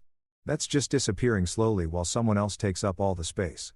She wiped at her eyes, finally letting the tears fall. I do love you. I know you don't believe that now, but I do. I just didn't know how to love you without needing you to be less than you were, and that's something I have to live with. Yes, I said it is. Is there any chance? She stopped, started again. Is there any universe where we could try again? Where I could prove to you that I've learned, that I can be different. I looked at her, really looked at her, and tried to find any trace of the feeling I'd had 4 years ago when I thought she was the person I'd spend my life with. Tried to find hope or possibility or even curiosity about whether people really could change. Found nothing. Just a kind of gentle sadness for both of us, for the time we'd wasted, for the people we'd pretended to be. No, I said, there isn't. Not because I don't think you can change. Maybe you can, but because I don't want to be there while you figure it out. I don't want to be the test case for your growth. I want to be with someone who sees me clearly from the start, who doesn't need a dramatic revelation to understand my value. She nodded slowly, accepting it. I understand. I hope you do figure it out, I said, standing. I hope you learn to see people for who they really are instead of who you need them to be. I hope you build a life that doesn't require diminishing other people to feel secure in your own worth. But that's work you have to do for yourself, not for me. James, she looked up at me and in the fading light, she looked very young and very lost. For what it's worth, I'm sorry. Really truly sorry. Not because I got caught, but because I hurt you. Because I wasted 4 years of your life living in a story I made up instead of the reality we could have had. I know, I said, and I did. Could hear the genuine remorse in her voice. The understanding that had finally broken through. But understanding doesn't undo damage. Regret doesn't rewind time. I left her there on the bench and walked home through the darkening park. And with each step, I felt lighter. Not because I'd gotten revenge or proven a point or won some imaginary competition, but because I'd finally let go of the anger, of the hurt, of the need for her to understand what she'd done. She understood now and it changed nothing. And that was okay. Friday arrived with the weight of significance. The acquisition meeting. Summit Capital, one of the biggest venture firms on the West Coast, sending their full team to evaluate whether DataCore was worth the kind of investment that would fundamentally reshape our trajectory. David and I prepared like generals planning a campaign. Slides refined until every word counted, projections verified and re-verified, questions anticipated, and answers rehearsed until they sounded natural instead of practiced. The team arrived at 2 p.m. sharp. 8 people in expensive suits carrying tablets and laptops and the kind of confidence that comes from having 9-figure budgets to deploy. The lead partner was a woman named Margaret Chen, mid-50s, gray hair cut sharp as a blade, eyes that saw through like it was made of glass. Mr. Castellin. She shook my hand with a grip that made it clear she expected to be taken seriously. Thank you for making time. We've been following your company with interest, and after the Forbes piece, that interest has intensified significantly. We settled into the conference room. Margaret's team spread out, pulling up data on their devices, preparing to dissect every claim we made. David and I stood at the front, the screen behind us showing our opening slide, the DataCore logo, and nothing else. Simple, confident. Before we start, Margaret said, I want to address the elephant in the room. You've had a very public personal situation in the last few weeks. Some of my partners are concerned about stability, about whether you're in the right headspace to scale a company. Can you speak to that? I'd expected this, had prepared for it, but standing there facing down the question of whether my personal life disqualified me from professional success, I felt something crystallize. Yes, I said I can. What happened in my personal life was the result of living in a narrative that wasn't true. I was hiding who I was, what I'd built, because I thought that's what maintaining a relationship required. When that narrative collapsed, it was painful, public, messy, but it was also necessary because you can't build something great while pretending to be less than you are. I advanced the slide. Now it showed our growth trajectory. Clean, undeniable. I spent 2 years building in this company in the shadows because I didn't want attention to corrupt what we were creating. I wanted the product to speak for itself before the story of the company became more important than the company itself. That period is over. We're ready to be visible, ready to scale, ready to become what we've always had the potential to be. Margaret leaned back, studying me. And you think you're ready to be the public face of a company that could be worth $500 million in 3 years? I don't think it. I know it. Because I've already done the hard part. Building something real without the benefit of attention or resources or validation. Scaling it with those things. That's just execution. Something shifted in the room. I could feel it. The way Margaret's team looked at each other, the subtle nods, the recalculation of risk and reward. Show us the rest, Margaret said. We presented for 90 minutes every metric, every projection, every piece of data that proved we weren't just a good story, but a good investment. David handled the technical details with the precision of someone who lived and breathed code. I handled the vision, the strategy, the picture of what we could become with the right resources. When we finished, Margaret stood, walked to the window, looked out at the city. You know what impressed me most about the Forbes article? She said without turning around. It wasn't the story about the party. It was the detail about how you'd been profitable from year one. How you'd bootstrapped everything, taken no outside money, maintained complete control while building something most startups need 20 million in funding just to attempt. She turned back to face us. That's rare. That level of discipline, that kind of patient capital creation, it tells me you're not just smart, you're strategic. And strategy is what separates companies that scale from companies that implode under the weight of their own growth. So, David asked, unable to help himself. What do you think? Margaret smiled. I think we're going to make you an offer, a significant one. My team will work up the details over the weekend and we'll have something formal by Tuesday, but I can tell you now we're looking at a valuation north of H100 red million with aggressive milestones that could double that within 18 months. 100 million. The number hung in the air like something holy. There's one condition, Margaret added. You need to be visible. Press conferences, thought leadership. The Forbes piece was a good start, but it can't be a one-off. You need to become someone people know, someone they trust with their data, their business, their future. Can you do that? I thought about the years I'd spent hiding. The careful invisibility, the fear that being seen would somehow corrupt what I was building. All of it gone now, burned away in a single night of truth-telling. Yes, I said, I can do that. Good. Margaret gathered her things, signaled her team to do the same. We'll be in touch. But Mr. Castellin, welcome to the big leagues. From here on out, everything you do matters. Everything you say gets scrutinized. Everyone wants a piece of what you've built. So protect it. Protect yourself. And don't let anyone make you small again. She left with her team and David and I stood alone in the conference room, both of us too stunned to speak. Finally, David broke the silence. Did that just happen? I think so. 100 million, James. $100 million. Do you understand what that means? I walked to the window, looked out at the city spread below us. Somewhere down there, she was probably starting over, figuring out who she was without the job, without the narrative she'd built.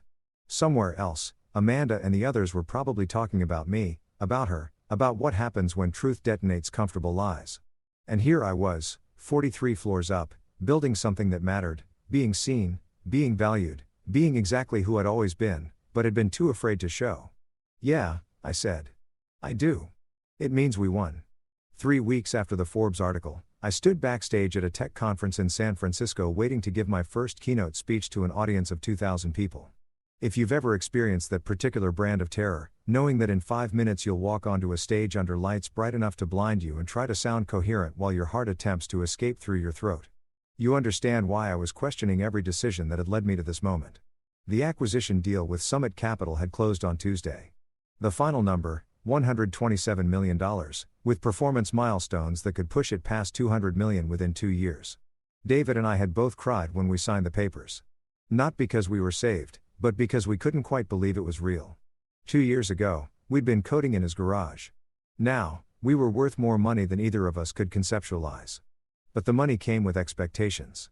Margaret had been clear about that visibility leadership becoming the face of not just Data Core but of a new generation of founders who built differently, who valued sustainability over growth at any cost, who proved you could be successful without burning out or selling your soul. You're on in 3, the stage manager said, her voice crackling through my earpiece. I adjusted my lapel mic, rolled my shoulders, tried to remember the breathing exercises the speaking coach had taught me. Margaret had insisted on the coach. You need to look comfortable up there, natural, like you've been doing this your whole life. And I'd spent the last 2 weeks learning how to stand, how to gesture, how to modulate my voice for maximum impact. 2 minutes, my phone buzzed. A text from David. You've got this. Remember, they're here because they want to hear what you have to say. Just tell them the truth. The truth. That seemed to be my currency. Now, the thing people wanted from me, not polished corporate speak or carefully managed messaging, but the raw honesty of someone who'd lived through transformation and was willing to talk about it. 1 minute, head to the wings. I walked to the side of the stage, could hear the moderator introducing me. Built a company in complete secrecy, the Forbes profile that went viral. Please welcome James Castellin, CEO of DataOr Solutions. The applause started and I walked out into the lights. If you've ever had to be brave in public, you know that the first 30 seconds are the hardest. Your body wants to run. Your mind goes blank. Every instinct screams that you're about to fail spectacularly in front of everyone, but then you start talking and muscle memory takes over and suddenly you're not standing on a stage in front of 2,000 strangers. You're just telling your story. I talked about building Data Core, about the decision to stay hidden, about the relationship that fell apart when truth collided with comfortable fiction, about what it means to be impressive in a world that confuses visibility with value. Noise with substance. For 2 years, I said, pacing the stage the way the coach had taught me, I lived 2 lives. The one everyone could see, which was carefully constructed to look ordinary, forgettable, safe, and the one I was building in private, which was anything but safe. It was risky and ambitious and probably a little bit crazy, but I kept it hidden because I was afraid of what would happen if people knew. I paused, let the silence build. The audience was completely still, focused. And then something happened that forced me to choose. Stay hidden and maintain a relationship built on false assumptions, or reveal everything and risk losing what I thought I wanted. I chose truth and it cost me. But here's what I learned. The things you lose when you choose honesty are the things that were never really yours to begin with. And what you gain, clarity, integrity, the freedom to be exactly who you are, that's worth more than any comfortable lie. The applause when I finished was thunderous. Questions followed about the company, about scaling, about advice for other founders. I answered them all with the same directness I brought to the speech. No corporate hedging, no carefully managed non-answers, just truth. Afterward, in the green room, a line of people waited to talk to me. Founders who wanted advice, investors exploring opportunities, journalists asking for interviews, and standing at the back of the line looking uncertain and out of place was Amanda. I almost didn't recognize her at first. She'd cut her hair short, was dressed more casually than I'd ever seen her. When our eyes met, she gave a small wave, tentative. I worked through the line, shaking hands and exchanging business cards and promising to follow up. Finally, it was just her. "Hi," she said. "I hope it's okay that I came. I saw you were speaking and I wanted to hear it. What you've been building. It's fine. Did you enjoy the talk? It was incredible, honest, and powerful, and everything I would have expected from you if I had ever bothered to really see you." She shifted her weight, uncomfortable. "Can we talk just for a few minutes?" We found a quiet corner away from the crowd. She sat across from me, hands wrapped around a coffee cup she wasn't drinking from, gathering her thoughts. "I've been thinking a lot about the conversation we had." She started, "The one where I called you after the party where I was trying to apologize for my part and everything. And I realized I was still doing it wrong. Still making it about my guilt instead of about the actual damage. Okay. So, I want to say this clearly. I'm sorry for creating the environment where she felt comfortable diminishing you, for reinforcing her worst instincts, for never once asking you about your life, your dreams, what you were working toward. We were all complicit in treating you like you were less than you were. And that was wrong. Unforgivably wrong." She looked up at me, her eyes clear and direct. "And I want you to know that I've been doing work, therapy, actual examination of why I participate in that kind of toxicity with my friends. Why I think ranking people is appropriate. Why I confuse surface impressiveness with actual worth. That's good." I said, "Real work takes courage." It does. And part of that work has been accepting that some damage can't be undone. That some relationships end and stay ended. And that's appropriate. She keeps texting me, asking me to help her get you back, to tell you she's changed, but I won't do it because I don't think she has changed. I think she's just gotten better at performing remorse. That landed like confirmation of something I'd suspected but hadn't wanted to articulate. "How is she doing?" I asked, surprising myself. I tried not to think about her, to let that chapter close completely. But curiosity was apparently harder to kill than feeling. "Not great. She's struggling to find work. People in the industry know what happened and her reputation is damaged. She's angry about it. Feels like she's being blackballed unfairly." But Amanda leaned forward. "She still doesn't really get it. She thinks the problem was getting caught, not what she did. And until she understands that fundamental difference, she's not going to change. That's not my problem to solve." "No, it's not. And I'm glad you know that." Amanda stood, preparing to leave. "I just wanted to tell you that I see you now. Really see you. And I'm sorry it took something so dramatic for that to happen. You deserved better from all of us." She left and I sat there alone with my coffee, thinking about visibility and recognition, and the strange fact that sometimes people only learn to see you after you've stopped needing them to. That night, I flew back home on a red eye, too wired to sleep. The cabin was dark except for the glow of the screens. People watching movies or working or just staring into space the way you do at 35,000 feet when the world feels both very close and impossibly far away. My phone had been in airplane mode since takeoff, but I pulled it out now, looked at the lock screen. The background was still that photo of the harbor, the one from before I'd met her. I'd kept it all this time, through everything. A reminder of who I'd been before I'd started disappearing myself for someone else's comfort. I opened my photos, scrolled back through the years, stopped at a picture from 2 weeks after we'd met. The two of us at a street festival, her laughing at something I'd said. Me looking at her like she was the answer to a question I'd been asking my whole life. We looked happy, young, completely unaware that we were building something on a foundation of assumptions that would eventually crack under the weight of unexplored truths. I deleted the photo, then the next one, then all of them, one by one, watching 4 years disappear into digital nothing. Not out of anger or spite, but out of simple recognition that holding on to evidence of something that never really existed was its own kind of lie. When I was done, my photo library felt lighter, cleaner, ready for new images, new memories, new chapters that hadn't been written yet. The plane touched down at 4 a.m. I took a car home through empty streets, watched the city sleep, and thought about transformation. About how you never realize you're in the middle of it until you come out the other side and look back at where you started. About how the person I'd been 3 months ago, careful, hidden, accommodating, felt like someone I'd read about in a book rather than someone I'd actually been. My apartment was dark and quiet when I let myself in. I didn't turn on the lights, just walked to the windows and looked out at the city, beginning to wake up. Delivery trucks making their rounds. Early morning joggers, the first buses running their routes. Life continuing in its ordinary way while mine had become extraordinary. My phone buzzed with a notification, an email from Margaret. Congratulations on the keynote. Already getting inquiries from companies that saw you speak. Let's talk about next steps Monday. You're officially on the map. On the map, visible. Known. Everything I'd been afraid of for so long. Now everything I was building toward. I thought about sending a response, then decided it could wait. Instead, I made coffee, carried it to the balcony, and watched the sun come up over the city. November in San Francisco, cold and clear. The kind of morning that makes you believe in new beginnings. My phone rang. David calling from his place across town. You awake, Bashishi? He asked. Yeah, just got in. Me, too. Couldn't sleep. Keep thinking about the deal. About what happens next? What has happened next? Whatever we want, man. That's the crazy part. We have resources now, capital, credibility. We can hire anyone, build anything, go anywhere. The only limit is imagination. I thought about that, about having no limits except the ones I chose to accept. About building not from a place of scarcity or fear, but from abundance and possibility. I want to build something that lasts. I said, not just a company that makes money.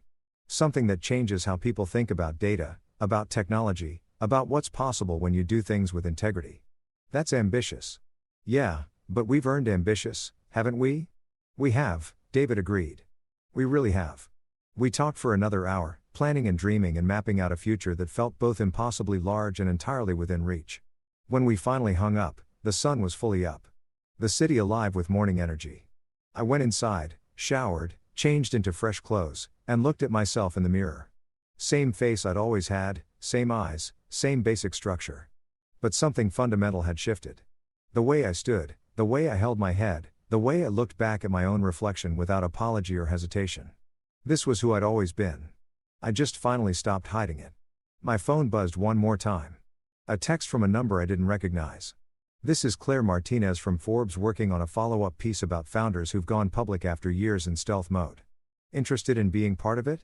I typed back, yes, send the details because this was my life now. Visible, public, exactly as impressive as I'd always been, just no longer asking permission to take up space. I grabbed my keys and headed to the office, ready for whatever came next. 6 months later, I stood in the lobby of a building I just purchased, watching construction crews tear out walls to make space for Datacorp's new headquarters. The building was in Somal, all glass and steel and possibility. The kind of structure that announced you'd arrived without having to say a word. 200 employees now. Offices opening in New York and Austin. Revenue projections that made my accountant nervous in the best possible way. If you've ever stood in the physical manifestation of a dream you didn't quite believe you deserved, you know that feeling. Not quite joy, not quite disbelief, something closer to recognition, like your life finally matching the interior version you'd been carrying around for years. Boss Sarah, our lead developer and now CTO, walked up with a tablet. The architect sent over the final renderings. Want to see? She pulled up the images. Open floor plans, collaborative spaces, a rooftop garden, everything we talked about building if we ever had the resources. Now we did. It's perfect. I said, tell them to proceed. Will do, she hesitated. Also, there's someone in your temporary office. Says she knows you. Reception wasn't sure whether to let her up, but she seemed, I don't know, determined. My stomach tightened. What's her name? She didn't give one, just said it was important. I walked to the elevator, rode up to the 10th floor where we'd set up temporary operations while the building was being renovated. Through the glass door of my makeshift office, I could see her standing with her back to me, looking out the window at the city below. She'd lost weight. Her hair was different. Pulled back severely. She was wearing a black dress that looked expensive but somehow diminished her rather than elevated her. When she heard the door open, she turned. "Hi," she said. "I'm sorry to ambush you like this, but you blocked my number and you won't return emails and I needed to see you." I stayed by the door, didn't make this comfortable for either of us. "How did you find me?" "It's not exactly a secret. Forbes, TechCrunch, Bloomberg, you're everywhere now. The company is everywhere. It's like you became exactly what I said you weren't. Except you already were, and I was just too blind to see it. If you came here for closure, I gave you that months ago." "I know. I know you did, but I didn't accept it." "Not really. I kept thinking if I could just explain, if I could make you understand how sorry I am, how much I've changed, you'd give me another chance." She moved closer and I could see she'd been crying recently. Her eyes were red, her makeup imperfect. "But that's not why I'm here. Not anymore. I'm here because I need to say something and then I need to let you go. Really let you go." "Okay." She took a breath, studied herself. "I've spent the last 6 months trying to understand what I did. Not just to you, but to myself. How I became someone who measures people like commodities. Who takes credit for things she didn't earn. Who tears down the person she supposedly loves to feel better about her own insecurities. And did you figure it out? Some of it? I grew up being told I had to be exceptional to matter. That being ordinary was the same as being invisible. So, I learned to make myself look exceptional by making everyone else look ordinary. And with you, it was easy because you were actively hiding how extraordinary you were. I didn't have to tear you down. You'd already done it to yourself.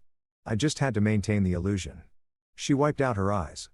"But here's what I finally understand. Real worth doesn't require diminishing other people. Real confidence doesn't need constant validation. And real love doesn't measure. It just sees clearly and chooses anyway. That's good insight." I said, "I'm glad you're getting there." "I am. But James, I'm not getting there fast enough. Or maybe I am, but it doesn't matter because the person I'm becoming is someone I should have been before I met you, before I hurt you.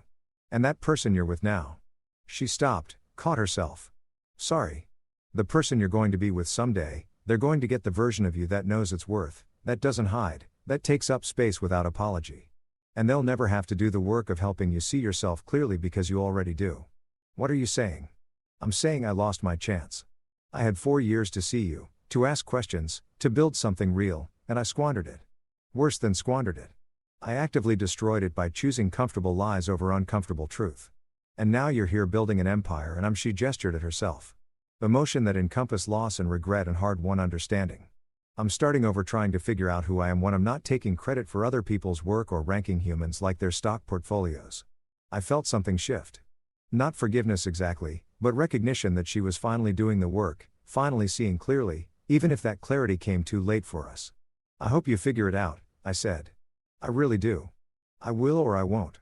But either way, it's not your responsibility anymore." She picked up her purse, prepared to leave. "There's one more thing I wanted you to know, that I've been telling people the truth. About what really happened. About who paid for what, about the company you were building while I was telling everyone you were mediocre. It's the least I can do. Correcting the record. Thank you. And James, I'm genuinely happy for you. For what you've built, for who you've become. You deserve all of it." She walked to the door, paused with her hand on the handle. "You know what the worst part is? I look at what you've built and I realize I could have been part of this. Could have been your partner in building something extraordinary. But I was so busy being afraid of your potential that I never stopped to consider my own. And that's something I'll have to live with." "We both will," I said, "but living with it gets easier. Trust me." She nodded, smiled sadly, and left. I stood alone in the office for a long time after she was gone, looking out at the city, thinking about paths taken and not taken, about versions of life that could have been but weren't. Then I called David. "She just came by," I said when he answered, and she finally gets it. Really gets it. But it doesn't change anything." "Good. You moving on already have been, but yeah, officially now. No more looking back. Then let's look forward. I'm at the construction site for the Austin office. You should see this place, James. It's going to be incredible. We talked about expansion plans, about hiring and scaling, and the 1,000 ordinary miracles that make up extraordinary growth. When we hung up, I felt settled, complete, like I'd finally closed a door that had been hanging open for months, catching the wind, banging against its frame. That weekend, I drove up the coast.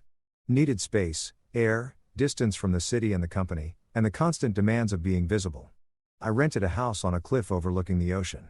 Nothing fancy, just a small place with big windows and a deck where you could watch the waves come in. I spent 2 days doing nothing, reading, walking the beach, sitting on the deck with coffee, and watching the light change. No phone calls, no emails, no interviews or meetings or decisions. Just silence and space and the sound of water hitting rocks. On Sunday morning, I woke before dawn and walked down to the beach. The sand was cold and damp. The sky that particular shade of purple-gray that comes right before sunrise. I was alone except for a few early runners. People drawn to the liminal space between night and day. If you've ever stood on a beach watching the sun come up, you know there's something about it that demands reflection. Maybe it's the scale. The ocean so vast, the sky so huge, yourself so small in comparison. Or maybe it's the promise of it. The way each sunrise is both repetition and renewal. The same sun but a different day. A new chance to be whoever you've decided to become. I thought about the last year, the relationship ending, the party, the revelation, the Forbes article and the acquisition and the keynote speeches and all the ways my life had transformed from invisible to impossible to miss. Thought about the person I'd been when this started. Careful, hidden, accommodating, and the person I'd become. Not different exactly, just unobscured. The real version finally matching the visible one. My phone buzzed in my pocket. Against my better judgment, I pulled it out. A text from Margaret. Board wants to discuss international expansion. Preliminary conversations with partners in London and Singapore. You interested in building this thing global? Global. The word felt too big to hold, too expansive to comprehend. But then again, 6 months ago, successful had felt that way. A year ago, visible had seemed impossible. And here I was standing on a beach watching the sun rise over an ocean I'd crossed multiple times in the last month for business meetings. Very interested, I typed back, "Let's talk Monday." The sun broke the horizon and the whole world turned gold.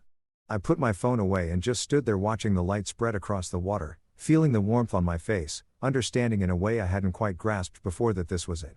This was the life I'd built by refusing to stay small. By choosing truth over comfort, by believing that being seen was worth the risk of judgment. Behind me, I heard footsteps. Turned to see a woman jogging always, headphones in, focused on her run. She didn't look at me. Didn't register my presence. And somehow that felt perfect because visibility didn't mean everyone had to see you. It just meant you stopped hiding. Stopped asking permission to exist at full volume. Stopped making yourself small so other people could feel big. I walked back to the house as the beach filled with people.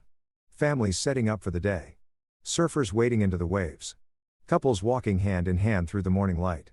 Life continuing in its ordinary way while mine had become extraordinary. Not because I changed who I was, but because I'd finally stopped pretending to be who I wasn't. Monday morning, I drove back to the city. Traffic was heavy on Highway 1. The kind where you move in increments, starting and stopping. The ocean visible in glimpses between trees and hillsides. I used the time to think about what came next. London, Singapore, markets we'd only dreamed about accessing. The kind of growth that would require everything I'd learned about building with integrity, about maintaining values while scaling, about being visible without losing yourself in the visibility. My phone rang through the car speakers. Claire Martinez. James, hi. Working on the follow-up piece. Want to ask you something off the record first. Okay. How does it feel being the poster child for revenge done right? Because that's how people are talking about you. Like you're proof that the best revenge is living well. I thought about that, about whether what I'd done was revenge or just correction, whether there was a difference. I don't think it was revenge, I said finally. Revenge requires a wanting someone to suffer. I didn't want that. I just wanted the truth to be visible. I wanted people to see what had been there all along. And if that caused discomfort for people who'd been comfortable with lies, that's not revenge. That's just consequence. Can I quote that? Yeah, you can quote it. We talked for another 20 minutes, and by the time we hung up, I was back in the city, pulling into the parking garage of the building that would soon be our permanent home. I rode the elevator up, walked through the temporary office, felt the energy of people building something that mattered. David looked up from his desk. Good weekend. The best. Cleared my head. Ready for what comes next. Good. Because what comes next is insane, but in the best possible way. We spent the rest of the day in meetings planning expansion, discussing hiring, making decisions that would shape the next 5 years. And through it all, I felt steady, grounded, like I'd finally learned to stand in my own worth without needing external validation to know it was real. That night, standing in my apartment with the city lights spread below me like a map of possibility, I thought about what I'd learned about visibility and worth and the difference between being seen and being known. About how the hardest thing isn't building something extraordinary. It's believing you deserve to claim what you've built.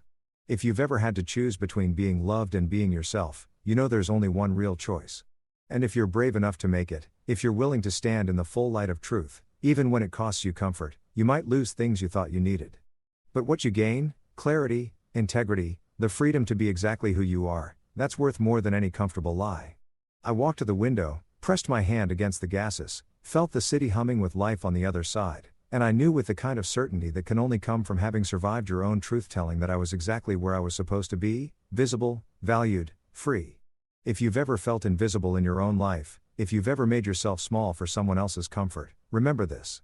The truth will always find a way to the surface. And when it does, the only question is whether you'll have the courage to stand in it. Choose truth. Choose yourself. Choose to be exactly as impressive as you've always been. The world will adjust.